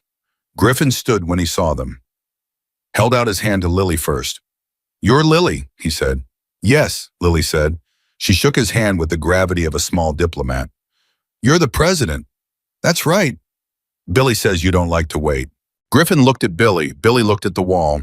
"Billy says a lot of things," Griffin said. "Sit down. Order whatever you want." The man in the reading glasses turned out to be Joe Carruthers, and he turned out to be the most important person at the table, which Clara didn't understand until Griffin explained it. "Joe is a licensed contractor," Griffin said. "He's been building and renovating in this city for 38 years. He's the one who inspected the Clement Street property 2 months ago. I want you to hear what he has to say about it before we go." Joe pushed the reading glasses down onto his nose and opened a folder he had had beside him on the seat. Clara saw photographs, interior shots of a house, the kind of methodical documentation photo that contractors take, not artistic, just clinical and complete. "Structure is sound," Joe said without preamble. He had a voice like gravel on a moving belt, rough, continuous, purposeful. "I know it doesn't look like it from the outside, but the bones are excellent. 1948 construction, proper masonry, no foundation issues. Roof needs full replacement. That's the biggest ticket item. Plumbing's functional, but old, needs updating in the bathrooms and kitchen.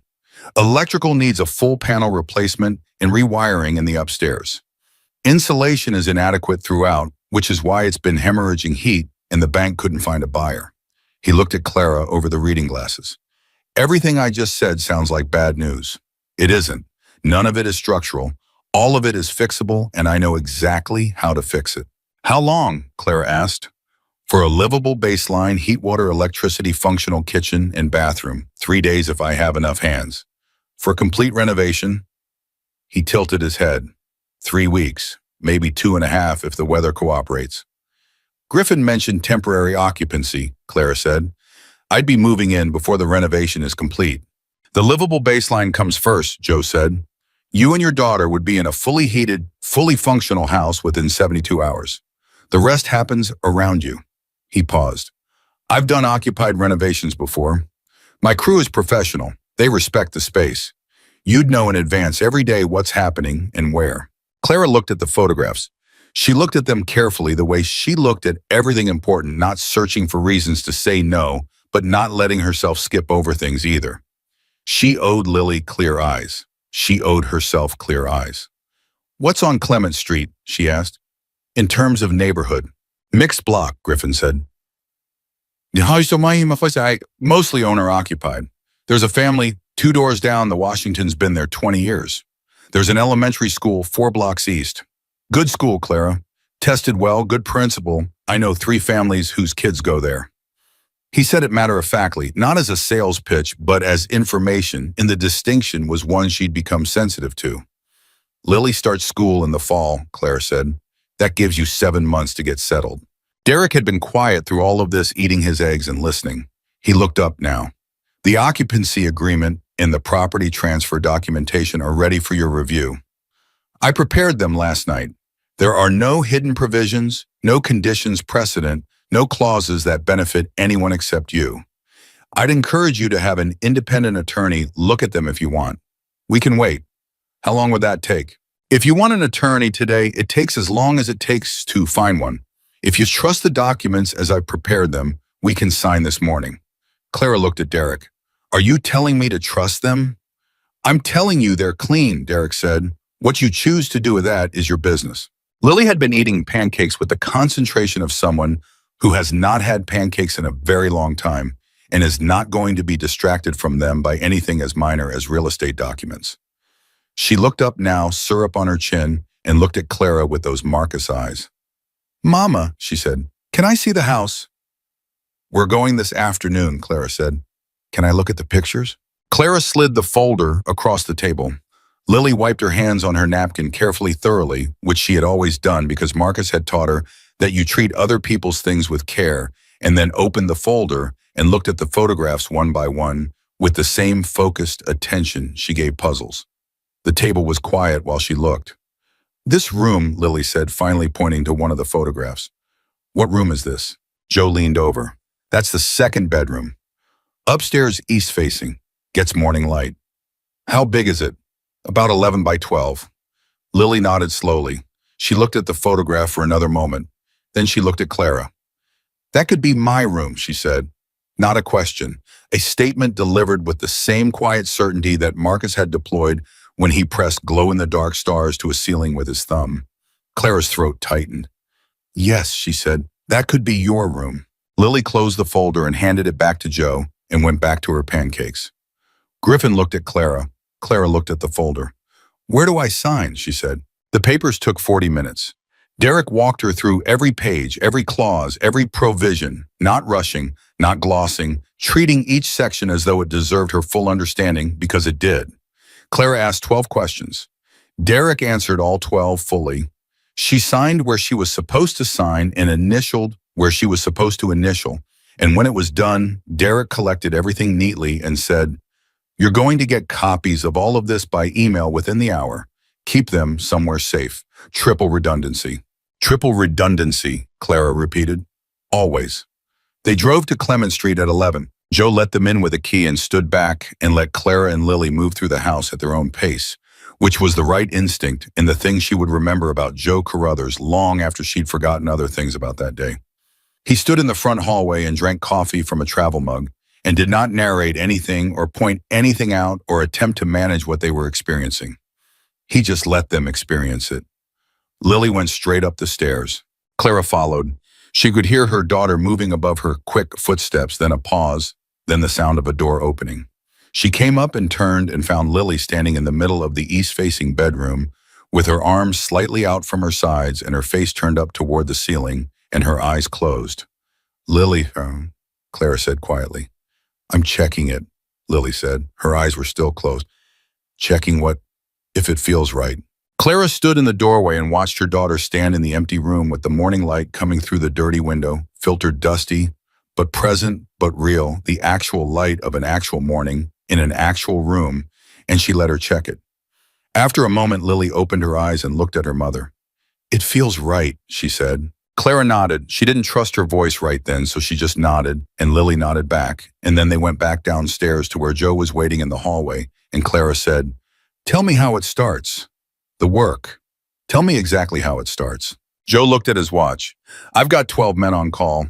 I make one phone call and they're here in 2 hours. We start with the roof assessment this afternoon, the electrical panel tonight, and the heating system first thing tomorrow. By tomorrow night, you have heat. He paused. By Friday, you have a home. Clara looked at the front door of the house, the real door with a real lock that opened into a real space. Make the call, she said. Joe made the call. She heard him on the phone behind her while she stood in the front room and looked at the walls and thought about what goes on walls. She had photographs, still not many, she'd lost most of them in the move, but some stored on her phone, some printed and kept in a folder in the Taurus's glove compartment. There was a photograph of Marcus in the hospital at the end. Not from the worst days, but from a day when he'd been better, when he was sitting up, and they'd brought Lily in, and he was laughing at something she'd said, and the light had caught him in a way that made him look like himself instead of like what he was becoming. And Claire had taken it without telling him she was taking it, and she had looked at it every single day since. That photograph was going on the wall of the house on Clement Street. She hadn't known until this moment that that was true. But it was. The 12 men arrived in less than 2 hours.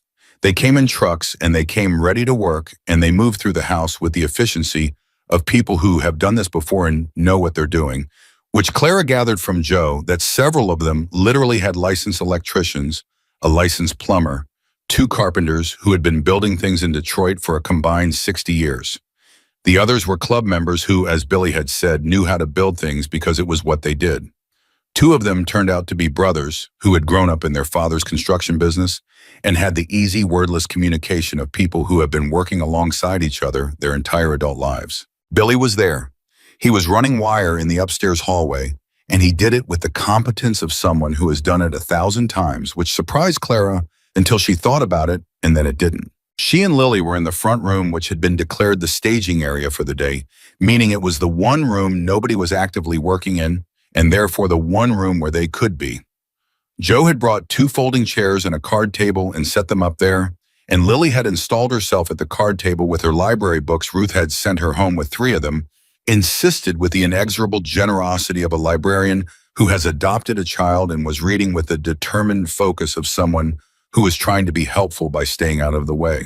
Clara sat in the other folding chair and watched the house being worked on and tried to locate inside herself what she was feeling, which was harder than she expected.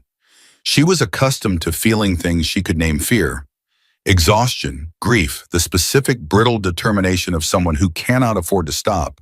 And what she was feeling now didn't have a name she recognized. It was large and it moved through her in waves, and it was not sadness exactly. Although there was sadness in it, and it was not happiness exactly. Although there was certainly that, and it was something underneath both of those, something more fundamental. At 2 in the afternoon, Griffin called. "Are you at the house?" he said. "Yes." "How does it feel?" She looked at the walls, at the workers moving through them, at Lily bent over her book at the card table with complete absorption. "Like something that's actually happening," she said. "Good, that's what it is." A pause. "I need to tell you something. Something that happened this morning, before you hear it from anyone else." Clara went still. "A reporter called the club," Griffin said. "Local news. Someone tipped them. I don't know who I'm working on finding out about the property, about what we're doing. They want to do a story." The stillness in Clara deepened. "No," she said immediately. "I told them no," Griffin said. "Told them the situation was private and not for public consumption. They said they'd pursue it anyway because it's a matter of public record once the transfer documents are filed." "Can we stop that?" "Derek says not entirely. The property transfer is public record. They can report on that without our cooperation." He paused. "What they can't do is put your face or Lily's face in anything without your consent. Derek has already sent a formal legal notice to the news station making that explicit.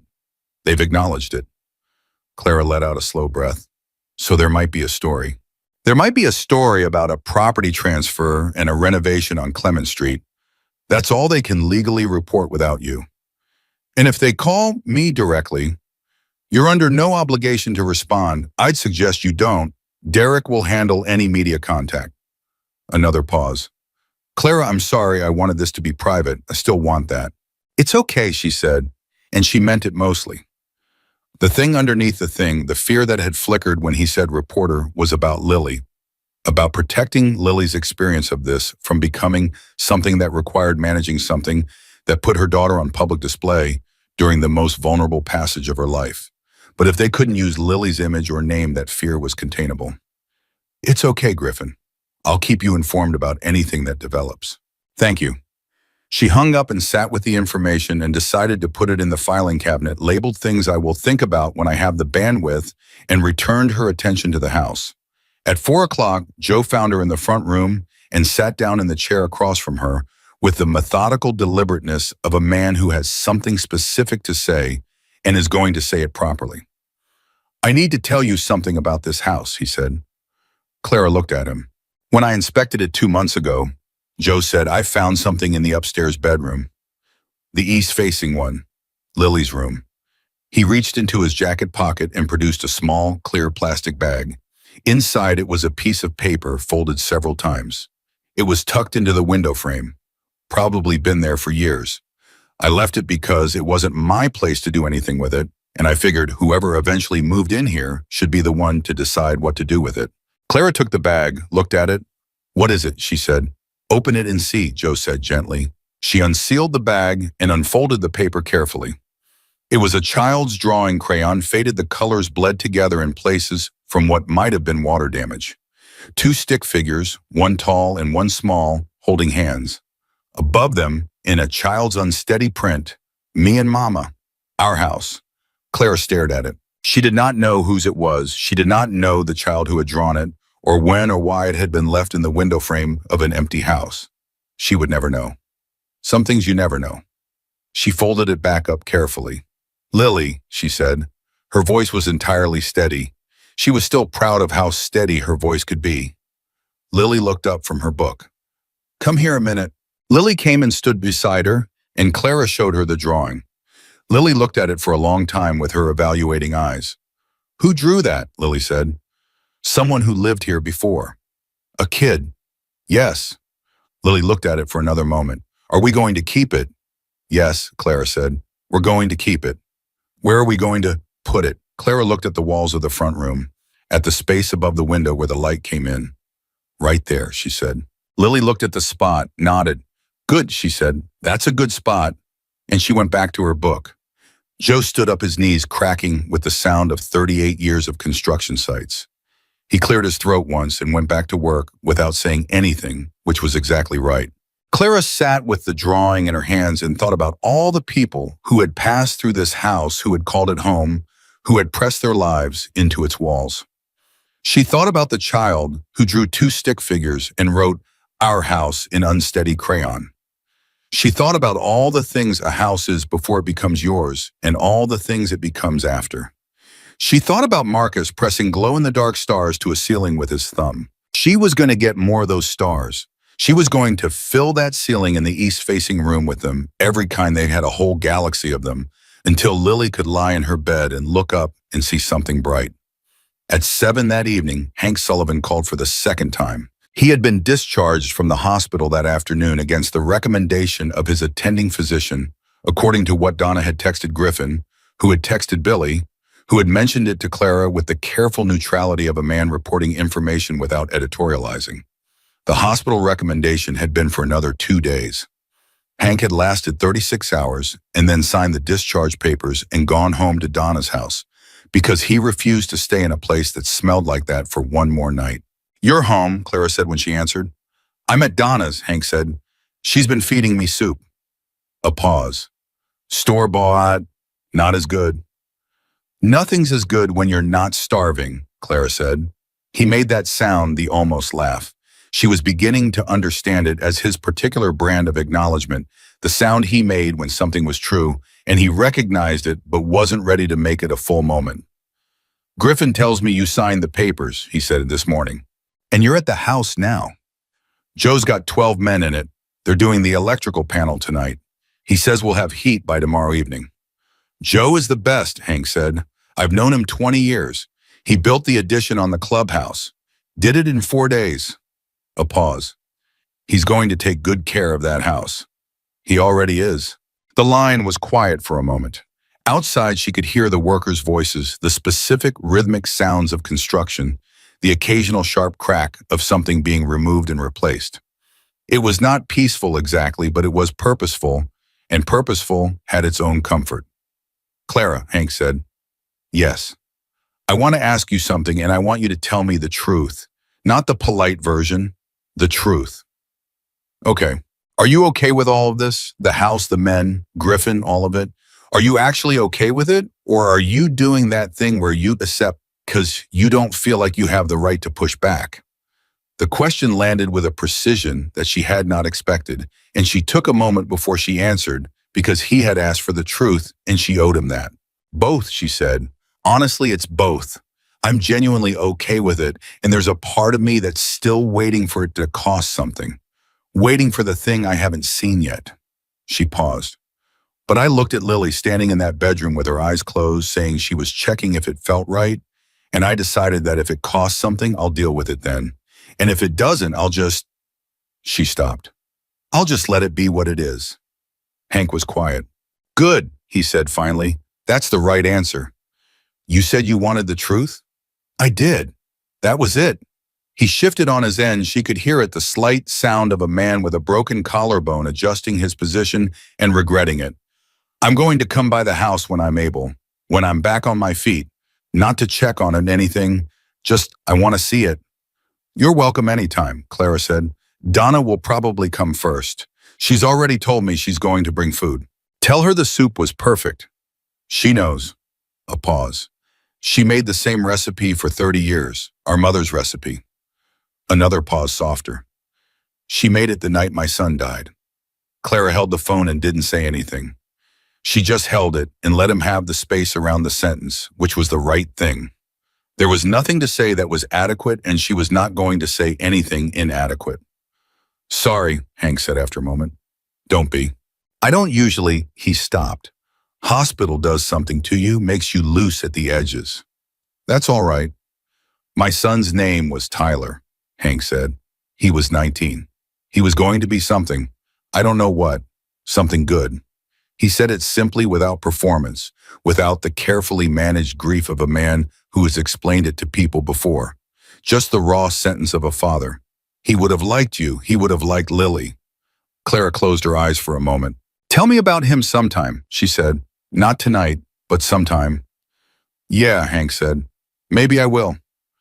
The line was quiet again, a comfortable quiet, this time the quiet of two people who have been through something together and don't need to fill the air with anything. Get some sleep, Hank, Clara said. Let Donna feed you. She's going to feed me whether I let her or not. Then don't fight it. Yes, ma'am, he said. He hung up, and Clara sat in her folding chair in the front room of the house on Clement Street and listened to the workers in the walls, and above her and below her all those purposeful sounds of men taking something broken and making it whole again, and she felt something she hadn't felt in 23 nights in a Ford Taurus under a bridge. She felt for the first time in a very long time that she was somewhere she was supposed to be. Not somewhere she'd landed, not somewhere she'd ended up, somewhere she was supposed to be, as in chosen, as in arrived at through a specific series of events that she would not undo, even if she could, as in this is the place on the other side of the worst of it. Lily came and climbed into her lap at 8 o'clock, which she hadn't done in months. The car had been too cramped for it, too cold for it, too fraught for the particular innocence of a child climbing into her mother's lap just because she wanted to, and put her head against Clara's shoulder and fell asleep within 4 minutes, with the book still open in her hands. Clara held her and didn't move. Billy came by at 9 to say the electrical panel was done and the heating system would be operational by noon tomorrow, and the crew was wrapping for the night. He stood in the doorway of the front room and looked at Clara with Lily asleep in her lap and said nothing for a moment. Then he said, You okay here tonight? You can go back to the Taurus if you'd rather. We're staying, Clara said. He nodded. There's sleeping bags in the truck. Joe always keeps them for overnight job sites. I'll get them. Billy, he stopped. Thank you, she said. Not for the sleeping bags, for all of it, from the beginning. Billy looked at her for a moment with that hard face that wasn't cruel, but was worked in and permanent and entirely honest. My mother's name was Trine, he said. She was 31 when nobody helped her. He put his hand on the door frame, a brief gesture, just contact. Sleep well, Clara. He went and got the sleeping bags and laid them out without waking Lily, and then he left, and the house settled into the particular quiet of a place where work has been done and rest is next, and tomorrow is going to be different from today. Clara laid Lily down into the sleeping bag and tucked it around her and sat back on her heels and looked at her daughter's face in the dark slack and complete and entirely at peace. She took out her phone and looked at the photograph of Marcus, the one in the hospital, the good day, the laughter and the light, and she held it for a long moment. We're okay, she said quietly. Not to the room, not to the dark. To him. She put the phone away and got into her own sleeping bag and looked up at the ceiling of the front room of the house on Clement Street. Tomorrow they would have heat. Tomorrow was already better than today. And the day after that would be better still. And the day after that, and this was not naivety, and it was not delusion. It was the informed belief of a woman who had survived the hardest thing and come out the other side into a house with 4 walls and a door and 12 men who had given their Thursday to make it real. She closed her eyes. Outside, Detroit kept going. The way Detroit always kept going through cold and history, in the specific stubbornness of a city that has been broken and rebuilt so many times it has stopped being surprised by either.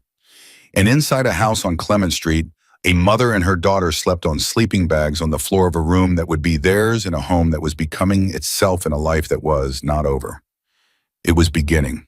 Clara Bennett closed her eyes and let it begin. The heat came on at 11:43 in the morning. Clara knew the exact time because she was watching the clock on her phone when it happened. She had been watching it the way you watch something you've been promised and almost believe in, but need to see with your own eyes before you can fully commit to believing. And then the furnace in the basement made a sound, a deep settling sound, like something large exhaling after holding its breath for a very long time, and warm air began to move through the house. Lily felt it before Clara did.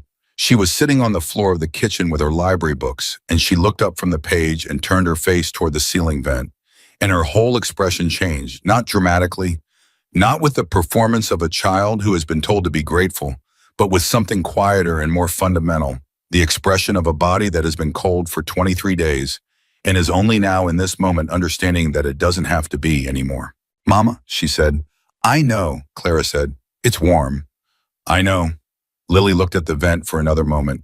Then she closed her book and stood up and walked to the center of the kitchen and stood directly under the vent with her arms at her sides and her eyes closed and let the warm air move over her. Clara watched her daughter stand in the first real heat they had felt in 23 days and felt something break open in her chest, not painfully. Nothing like pain, but the way ice breaks open in spring, the way something solid becomes liquid and moves again. She pressed her hand flat against her sternum and breathed. Joe appeared in the kitchen doorway. He took one look at Lily standing under the vent with her eyes closed, and one look at Clara's face, and turned around and went back to whatever he had been doing without saying a word. 38 years of construction had apparently taught him exactly when a room needed to be left alone. By noon, the crew had expanded. She heard them before she saw them. More trucks on Clement Street, more voices, and when she went to the front window, she counted 4 new vehicles that hadn't been there yesterday. Joe was outside directing the new arrivals with the economy of motion of a man who has explained things so many times that he has reduced every instruction to its minimum necessary words. He pointed and men moved. Things got done. Billy found her at the window. "Joe called in the roofing team," he said. "Weather window's closing. There's snow in the forecast for Sunday. If the roof doesn't get done today, and tomorrow it waits another week, and the house can't be properly insulated until the roof is sealed." He looked at her. "It's going to be loud." "I grew up in Detroit," Clara said. "I know what loud is." He almost smiled. "Fair enough." At 1 in the afternoon, Griffin arrived. He came in through the back door, the kitchen with a woman Clara hadn't met, and 2 large bags that turned out to contain enough food to feed everyone working the site. The woman was introduced as Patricia Griffin's wife, and she was the kind of woman whose presence organized a room without her seeming to try. She was 60 maybe, with her hair pinned up and work clothes on, and the particular efficient warmth of a person who feeds people as an act of love and does not make a ceremony of it. Patricia looked at Clara for exactly 2 seconds and then said, "You're smaller than I expected," and started unpacking food. "I get that a lot," Clara said. "Griffin said you turned down money twice." "I did." "Good." Patricia opened a container, and the smell that came out was extraordinary. "Sit down, eat something. You look like you've been running on coffee and stubbornness for a week." 3 weeks, Clara said. "Sit down." Clara sat down. Lily materialized from somewhere. She had a talent for appearing wherever food was, and Patricia looked at her and said, "You must be Lily." "Yes, ma'am." "Do you like cornbread?" Lily's eyes went to the container Patricia was opening. "I don't know," she said honestly. "I've never had it." Patricia stopped what she was doing and looked at Lily with an expression that Clara recognized as the specific expression of a woman who has decided something without making an announcement about it. "Well," Patricia said, "that is something we are going to fix right now." She gave Lily the first piece. Lily ate it standing up, both hands, and the expression on her face when the taste hit her was the most purely unguarded thing Clara had seen in months. "It's good," Lily said, with considerable understatement. "I know it is," Patricia said. Griffin sat across from Clara at the card table while Patricia managed the food distribution with the efficiency of a military quartermaster.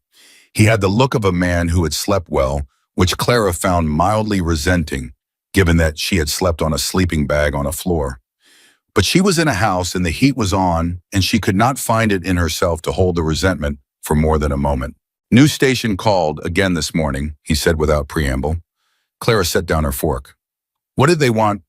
"They found out about the renovation crew. Somebody drove past, saw the trucks, made some calls." He looked at her steadily. "They want a comment. Derek sent a second notice." They acknowledged it again. "Are they going to run a story anyway?" "Probably." Griffin laced his fingers on the table. "Derek says there are ways to get ahead of it. If you want to control the narrative, you do it before they do. A statement, nothing more. You don't have to appear on camera, don't have to give an interview. Just a written statement through Derek that tells the story the way it actually happened, instead of the way a news desk will reconstruct it from property records and street interviews." Clara thought about this. "What would the statement say, Kaverian?" "Whatever you want it to be." Griffin paused. Derek's suggestion, and it's only a suggestion, is something simple. That a woman in difficult circumstances helped a stranger in need. That the stranger's community responded in kind. That this is what communities do. "That's what happened," Clara said. "That's what happened," Griffin agreed. She picked up her fork again, ate a bite, thought about it. "Let Derek draft it," she said. "I'll read it before it goes anywhere." Griffin nodded. "One more thing. Hank wants to come today." Clara looked up. "He called me this morning," Griffin said. "Said he was going stir-crazy at Donna's. Said he wanted to see the house." A pause. "Well, I told him it was your call." "How's his shoulder?" "Donna says he's in pain and lying about how much." "Of course he is," Clara said. "Tell him he can come." Griffin texted someone, Donna probably, and put his phone down, and they ate in the comfortable silence of people who have covered the necessary ground and don't need to fill the rest with noise. Hank arrived at 2:15. He came in Donna's car, not on a motorcycle, which was clearly costing him something in dignity that he was paying with gritted teeth. His left arm was in a sling, and he had the specific, careful posture of a man whose body is doing things without permission, and he is managing it by sheer force of not acknowledging it. Donna came in behind him with the expression of a woman who has spent the last 48 hours watching someone be stoic about a broken collarbone and has arrived at a state of exhausted acceptance. Hank stopped in the doorway of the front room and looked at the house. He didn't say anything for a moment. He just looked at the walls being worked on, at the sleeping bags still folded in the corner, at the card table with the cornbread on it, at Clara standing in the middle of it. "It's good bones," he said finally. "Joe says so," Clara agreed. He looked at her. The silver-gray eyes were clearer than they had been on the concrete under the overpass. Present, sharp, the eyes of a man who is fully in the room. "You look better," he said. "Then what?" "Then a woman sitting in 11-degree weather on a highway overpass." "Low bar," she said. He almost smiled. "Your girl around?" Lily appeared from the kitchen, cornbread in hand. She looked at Hank with frank, unself-conscious appraisal. The arm in the sling, the stitches still visible at his hairline, the sheer size of him filling the doorway. "You're the one Mama gave the soup to," she said. "That's me," Hank said. "Does your shoulder hurt?" "Not much." "Donna says you're lying about that." Donna from behind him. "I did say that, yeah." Hank looked at Clara with an expression that said very clearly that this was not what he had expected, and he was not entirely sure how to proceed. Clara looked back at him with an expression that said, "Welcome to my life." "It hurts some, Diana," Hank said to Lily, "but I'll be okay." Lily nodded, satisfied with the honesty. "Mama gives really good soup," she said. "She makes it when people are sad or sick. She made it when Daddy got sick a lot." A beat. "Daddy died." "I know," Hank said. "I'm sorry about your dad." "He was really good," Lily said matter-of-factly, the way 6-year-olds discuss the irreversible with clarity and without avoidance. "He pressed stars on my ceiling. I don't have a ceiling here yet. I mean, I have one, but it doesn't have stars." Hank looked at Clara. "We're working on it," Clara said. Hank turned back to Lily. He looked at her for a moment with those silver eyes, and something moved through his face, the same thing that had moved through it on the concrete when he understood what Clara had given him, that shift beneath the surface, that thing that happened to him when the armor found a gap it wasn't expecting. "I'll get you stars," he said. Lily looked at him very seriously. "The glow-in-the-dark kind, whatever kind you want." "The glow-in-the-dark kind," Lily said firmly. "That was the kind Daddy used." "Then that's the kind," Hank said. Lily finished her cornbread and went back to the kitchen. Hank stood in the doorway for a moment longer, and Clara watched him collect himself, watched him find the edges of whatever had just happened and press them back into place. Not because he was ashamed of it, but because he was a man who was not accustomed to being opened up in a front room in the middle of the afternoon, and he needed a moment. "Thank you for letting me come," he said. "Thank you for making the call from the hospital," she said. "To Griffin. That was the one that started all of this." He shook his head slowly. "The one that started all of this was you," he said, "on that overpass. Everything else is just what happened because of that." She looked at him. "We both know that's not entirely true." "Maybe not entirely," he admitted, "but mostly." He moved into the room and found a chair and sat in it with the careful deliberateness of a man managing pain who has decided not to manage it visibly. And Clara went back to the card table, and they spent the next 2 hours in the house together, not talking much, just occupying the same space while the work happened around them, which felt natural in a way that she had not expected and did not try to analyze. At 4 o'clock, Derek called. "The statement's drafted," he said. "I'm sending it to you now. Read it and tell me what to change." She read it on her phone. It was 8 sentences. It was clean and precise and said exactly what Griffin had described. "A woman helped a stranger, a community responded. This is what communities do." It did not mention Lily by name. It did not mention the address of the house. It mentioned Clara's first name only and described her as a Detroit resident. "Change one thing," she said. "What?" "The last sentence. It says, 'This is an example of what communities can do.' Change can to do, present tense." A pause. "Done." "Why?" "Because can is a possibility," Clara said. "This already happened. It's not a possibility, it's a fact." Derek was quiet for a moment. "That's a good distinction," he said. "Send it." He sent it at 4:15. By 5 o'clock, it had been picked up by 2 local stations and 1 regional outlet. By 6, it was on a Detroit community news blog with 300 shares. By 7, Griffin called to say that the news station that had been pushing for an interview had backed off entirely, apparently satisfied with the statement, and that was the end of the media situation. Clara put her phone down and looked at the ceiling of the front room and thought about how a single sentence in present tense could be the difference between a story about what people might do and a story about what people did. Small words, enormous weight. Joe came to find her at 5:30 with the look of a man who has good news and is enjoying the fact that he has it. "Roof is 60% done," he said. "We're going to push through until we lose the light. Tomorrow morning we finish weather holds, and then the insulation crew can go in. By end of day tomorrow, this house is sealed." He paused. "Tight as a drum." "Joe," Clara said, "can I ask you something?" "Sure." "Why are you here? You don't know me. None of this is your—" "Griffin asked me," Joe said. "I know, but you could have said no." Joe looked at her for a moment. He had the patient quality of a man who has thought about things long enough that he doesn't need extra time to think about them anymore. "My wife left me 12 years ago," he said. "Took my kids. I was drinking. I was not being who I needed to be, and she made the right call. It took me 3 years to get straight. When I got straight, I had nothing." He looked at the wall. "Griffin gave me work, not charity, work. He paid me fairly, gave me a crew vouch for me when nobody would vouch for me. Within 2 years, I had my license back and my own business." He paused. "So when Griffin calls me, I come." He looked at Clara directly. "And when I got here and saw what this was, what you did, what he's doing, what this whole thing is, I would have come anyway." Even if Griffin hadn't called. He straightened. Back to the roof.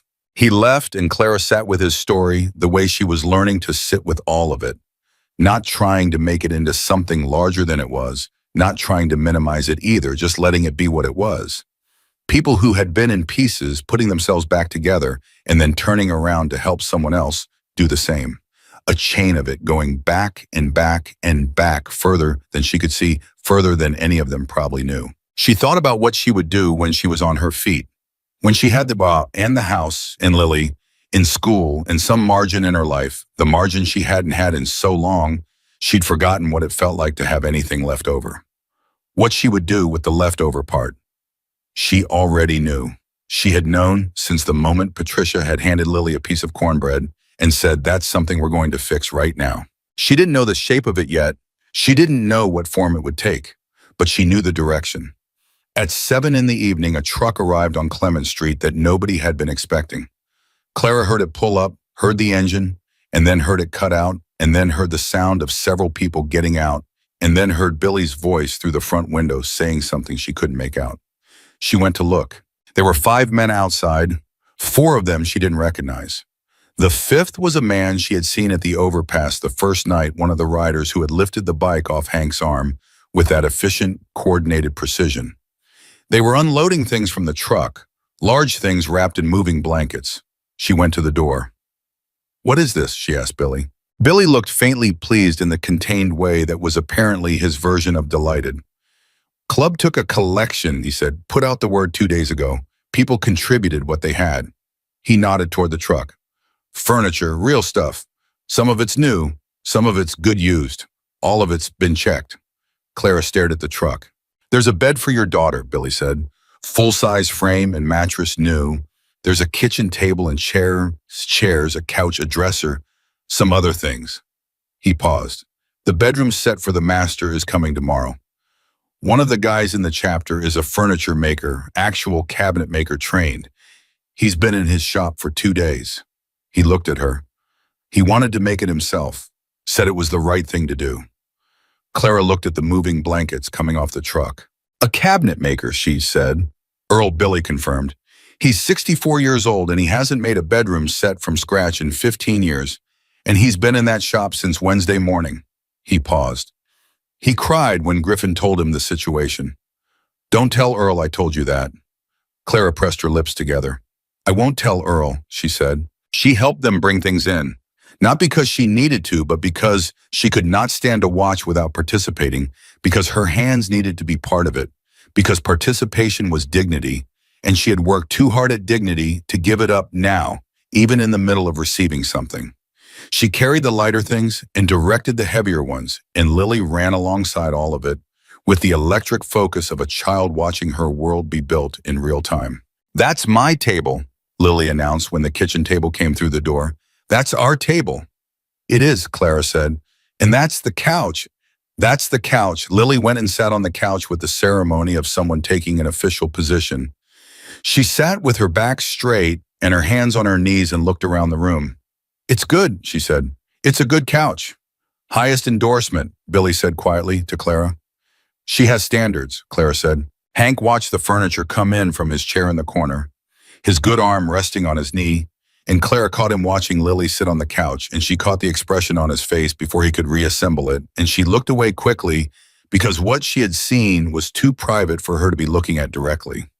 It was grief and something like repair happening simultaneously on a man's face, the specific expression of a person who has been missing something for a long time and has, just in the form of a 6-year-old sitting on a donated couch with her back straight and her hands on her knees, found something that doesn't replace it, but sits in the neighborhood of it and makes the absence a little less total. Tyler, she thought, 19 years old, was going to be something. She did not say anything. She went back to carrying things. At 8:30, when the truck was empty and the furniture was in and the crew was wrapping for the night, Donna produced a soup pot. Clara didn't understand at first what she was looking at. Donna came in from the car carrying it, and Clara saw it and thought it was a pot of soup, thought Donna had brought dinner, and started to say something grateful, and then she saw that it was her pot. The same battered pot from the Ford Taurus, the one she had carried across the concrete in 11-degree weather and pressed to Hank's lips in the dark. It had been cleaned and polished until it looked like something transformed from what it had been, still itself, but better, and on its side was a small rectangle of metal riveted in place, engraved with words. Donna handed it to her. Clara read the engraving. "Blood makes you related. Loyalty makes you family. You saved my life, Clara. Now we save yours." She stood with the pot in both hands and read it twice. The room had gone quiet around her. She hadn't noticed the quiet arriving, but it was there, all the people who were in the house, the ones still packing up tools and putting things in order. They had all stilled the way people still when something is happening that deserves stillness. She looked up at Hank. He was looking at her from his chair with those silver eyes that didn't flinch and didn't demand, just looked. "I had it made at the shop where we do our metalwork," he said. "The man who did it, Tommy, he's been doing our metalwork for 15 years. He did it overnight. Wouldn't take anything for it." Hank paused, said it was an honor. Clara looked at the pot in her hands, at the words on it, at the weight of what they held, not just the metal, but the 23 nights in the Taurus and the $4.62, and the bowl she had carried across the dark to a stranger, because it was the right thing, the only thing, the thing that was so obvious in the moment that she had not understood until much later what it had cost her or what it had started. "I don't know how to do this," she said. Her voice was entirely steady. She was still proud of it, still marveling at what she was capable of holding. "Do what," Donna said. "Receive this." She looked at them, at Donna and Hank and Billy and Griffin and Patricia and Joe and Derek and all the rest of them. "I know how to give. I've always known how to give. I don't know how to stand here and—" She stopped. "Yes, you do," Hank said quietly. She looked at him. "You're doing it right now," he said. "Standing there, holding it. That's the whole thing. You don't have to do anything else." The stone in her sternum that had been there for 8 months, heavy and permanent and aching, shifted one final time. Not gone. She did not expect it to be gone. Marcus was not gone, and the grief of him was not gone, and the 2 years of impossible wait were not gone. But the stone had moved from the place where it had been pressing, from the place where it had made it hard to breathe, into somewhere lower and more settled, somewhere she could carry it without it carrying her. She put the pot down on the kitchen table carefully. "Thank you," she said, and this time she let everything behind it come through. Let the 2 words hold the whole 23 nights. The soup, the concrete, the $4.62 Lily, standing under the heat vent with her eyes closed, the 12-page application, glow-in-the-dark stars, and a cabinet maker in his shop for 2 days, and a furniture truck, and a plaque that said, "Loyalty makes you family." "Thank you," she said, "all of it, all of them." Nobody said, "You're welcome." Nobody said, "Don't mention it." They just received it, the way she was learning to receive, by standing still and letting it be what it was. Lily appeared at her side, looked at the pot, read the words slowly the way a 6-year-old reads when she is reading something that matters. "Loyalty makes you family," Lily read aloud. "Yes," Clara said. Lily looked at Hank. "Are you our family now?" The room was completely still. Hank looked at Lily for a long moment. His jaw worked once. He looked at Clara, a brief look, fast, real, and then back at Lily. "If you'll have us," he said. Lily considered this with the gravity of a small diplomat conducting official proceedings. "Okay," she said, "but you have to come to dinner sometimes." "Deal," Hank said, "and you have to bring the stars." "Already ordered them," he said. Lily nodded, satisfied, and went and sat back on the couch. The room exhaled. The next 2 weeks moved the way things move when they are finally moving in the right direction, faster than expected, full of small moments that would have been invisible in easier times, but were now vivid and specific in hers. Sharon called on Monday to sort out the paperwork for the job, and they talked for 40 minutes, and Clara realized halfway through that she was laughing, actually laughing at something Sharon said about the temp staff who had been covering her position. And the laugh surprised her with how natural it was, how fully it came, like something returning from a long way away. Derek finalized the property transfer documents on Wednesday. Clara signed them at a table in his office, with Griffin sitting across from her and Billy standing by the door. And when it was done, Derek slid the folder across the table and said, "That's yours. The house is yours. Triple redundancy email, physical copy in a safe place. I keep a copy in the file." Clara looked at the documents, looked at her name on them. "Mine," she said, just to hear it. "Yours," Derek confirmed. Earl delivered the bedroom set on Thursday. He was 64 years old with hands that had been building things for 40 years, and he brought it in himself with one helper, and he set it up piece by piece in the master bedroom with the care of a man for whom the work is never just the work. When it was assembled, he stood back and looked at it, and Clara stood beside him and looked at it. "Cherry," he said. "The wood, it's cherry. It'll last 100 years. "It's beautiful," Clara said. Earl cleared his throat. My wife left me a cherry wood jewelry box when she passed, he said. 14 years ago, I made it for her when we were first married. Every time I work in Cherry, I think about her. He looked at the bedroom set. I was thinking about her the whole time I made this. He looked at Clara. I thought you should know that. I don't know why. Just thought you should. I'm glad you told me, Clara said. He nodded once, put his cap back on, and left. Clara stood in the room with the cherry wood bedroom set that had been made by a 64-year-old man thinking about his dead wife, and she thought about Marcus pressing stars to a ceiling, and about soup heated on a camp stove, and about what people carry and what they build from it. She went and found the packet of glow-in-the-dark stars that Hank had sent over 2 days earlier, a full bag more than enough for 2 ceilings, and she carried them upstairs to the east-facing room, and she stood on the step stool she'd borrowed from Joe, and she pressed them to the ceiling one by one, the way Marcus had pressed them with her thumb, each one deliberate, each one placed. She did it for 45 minutes. She did the whole ceiling. When she was done, she turned off the light. The room lit up. Dozens and dozens of green-white stars on the ceiling of an east-facing bedroom in a house on Clement Street in Detroit, Michigan, glowing in the dark. She stood there alone and looked up at them and thought about Marcus saying, you write down the thing you want even when you can't see the path to it, because the writing is how the path starts to appear. She had not known on that concrete in 11 degrees that this was where the path went. She had not known any of it. The hospital call, the 48 hours, Derek's triple redundancy, Earl's cherrywood, Billy's mother named Irene, the pot with the plaque, the stars.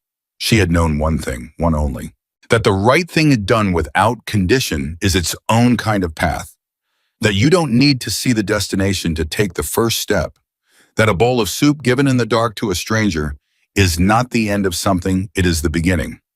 Lily ran upstairs at 7 o'clock to go to bed and stopped in the doorway of her room and looked up. She stood perfectly still for 30 seconds. Then she turned to Claire in the hallway with her face full of something that had no name and didn't need one. He did it, she said. He sent the stars, Clara said. I pressed them up. Lily looked at the ceiling again. Then she went and lay down in her bed, her real bed, full-sized frame and mattress, new, and she pulled the blanket up and she looked at the ceiling above her. Mama, she said, yeah, this is what I knew it would feel like. Clara leaned in the doorway. What do you mean? When I was checking, in the empty room with my eyes closed. Lily looked at the stars. This is what I knew it would feel like. Clara looked at her daughter lying in a real bed, in a real room, in a real house, looking up at the glow-in-the-dark stars that a man had ordered, because a little girl asked him to, because her father used the same kind, because a bowl of soup on a concrete slab in 11 degrees had started something that neither of them had seen the shape of until it was already built. Good, Clara said. That's good, baby. She kissed her daughter's forehead and turned the light off and stood in the hallway and listened to the house around her, the small sounds of it, the settling and the breathing of it, the specific sound of a place that has been empty and is now finally full. She went downstairs and picked up the soup pot from the kitchen table and held it in both hands and read the words again. Blood makes you related. Loyalty makes you family. She set it back down in the center of the table, not in a cabinet, not on a shelf, in the center where it could be seen, where it was first, where it was always going to be, the beginning of the whole story right there on the table where everything started. She sat down.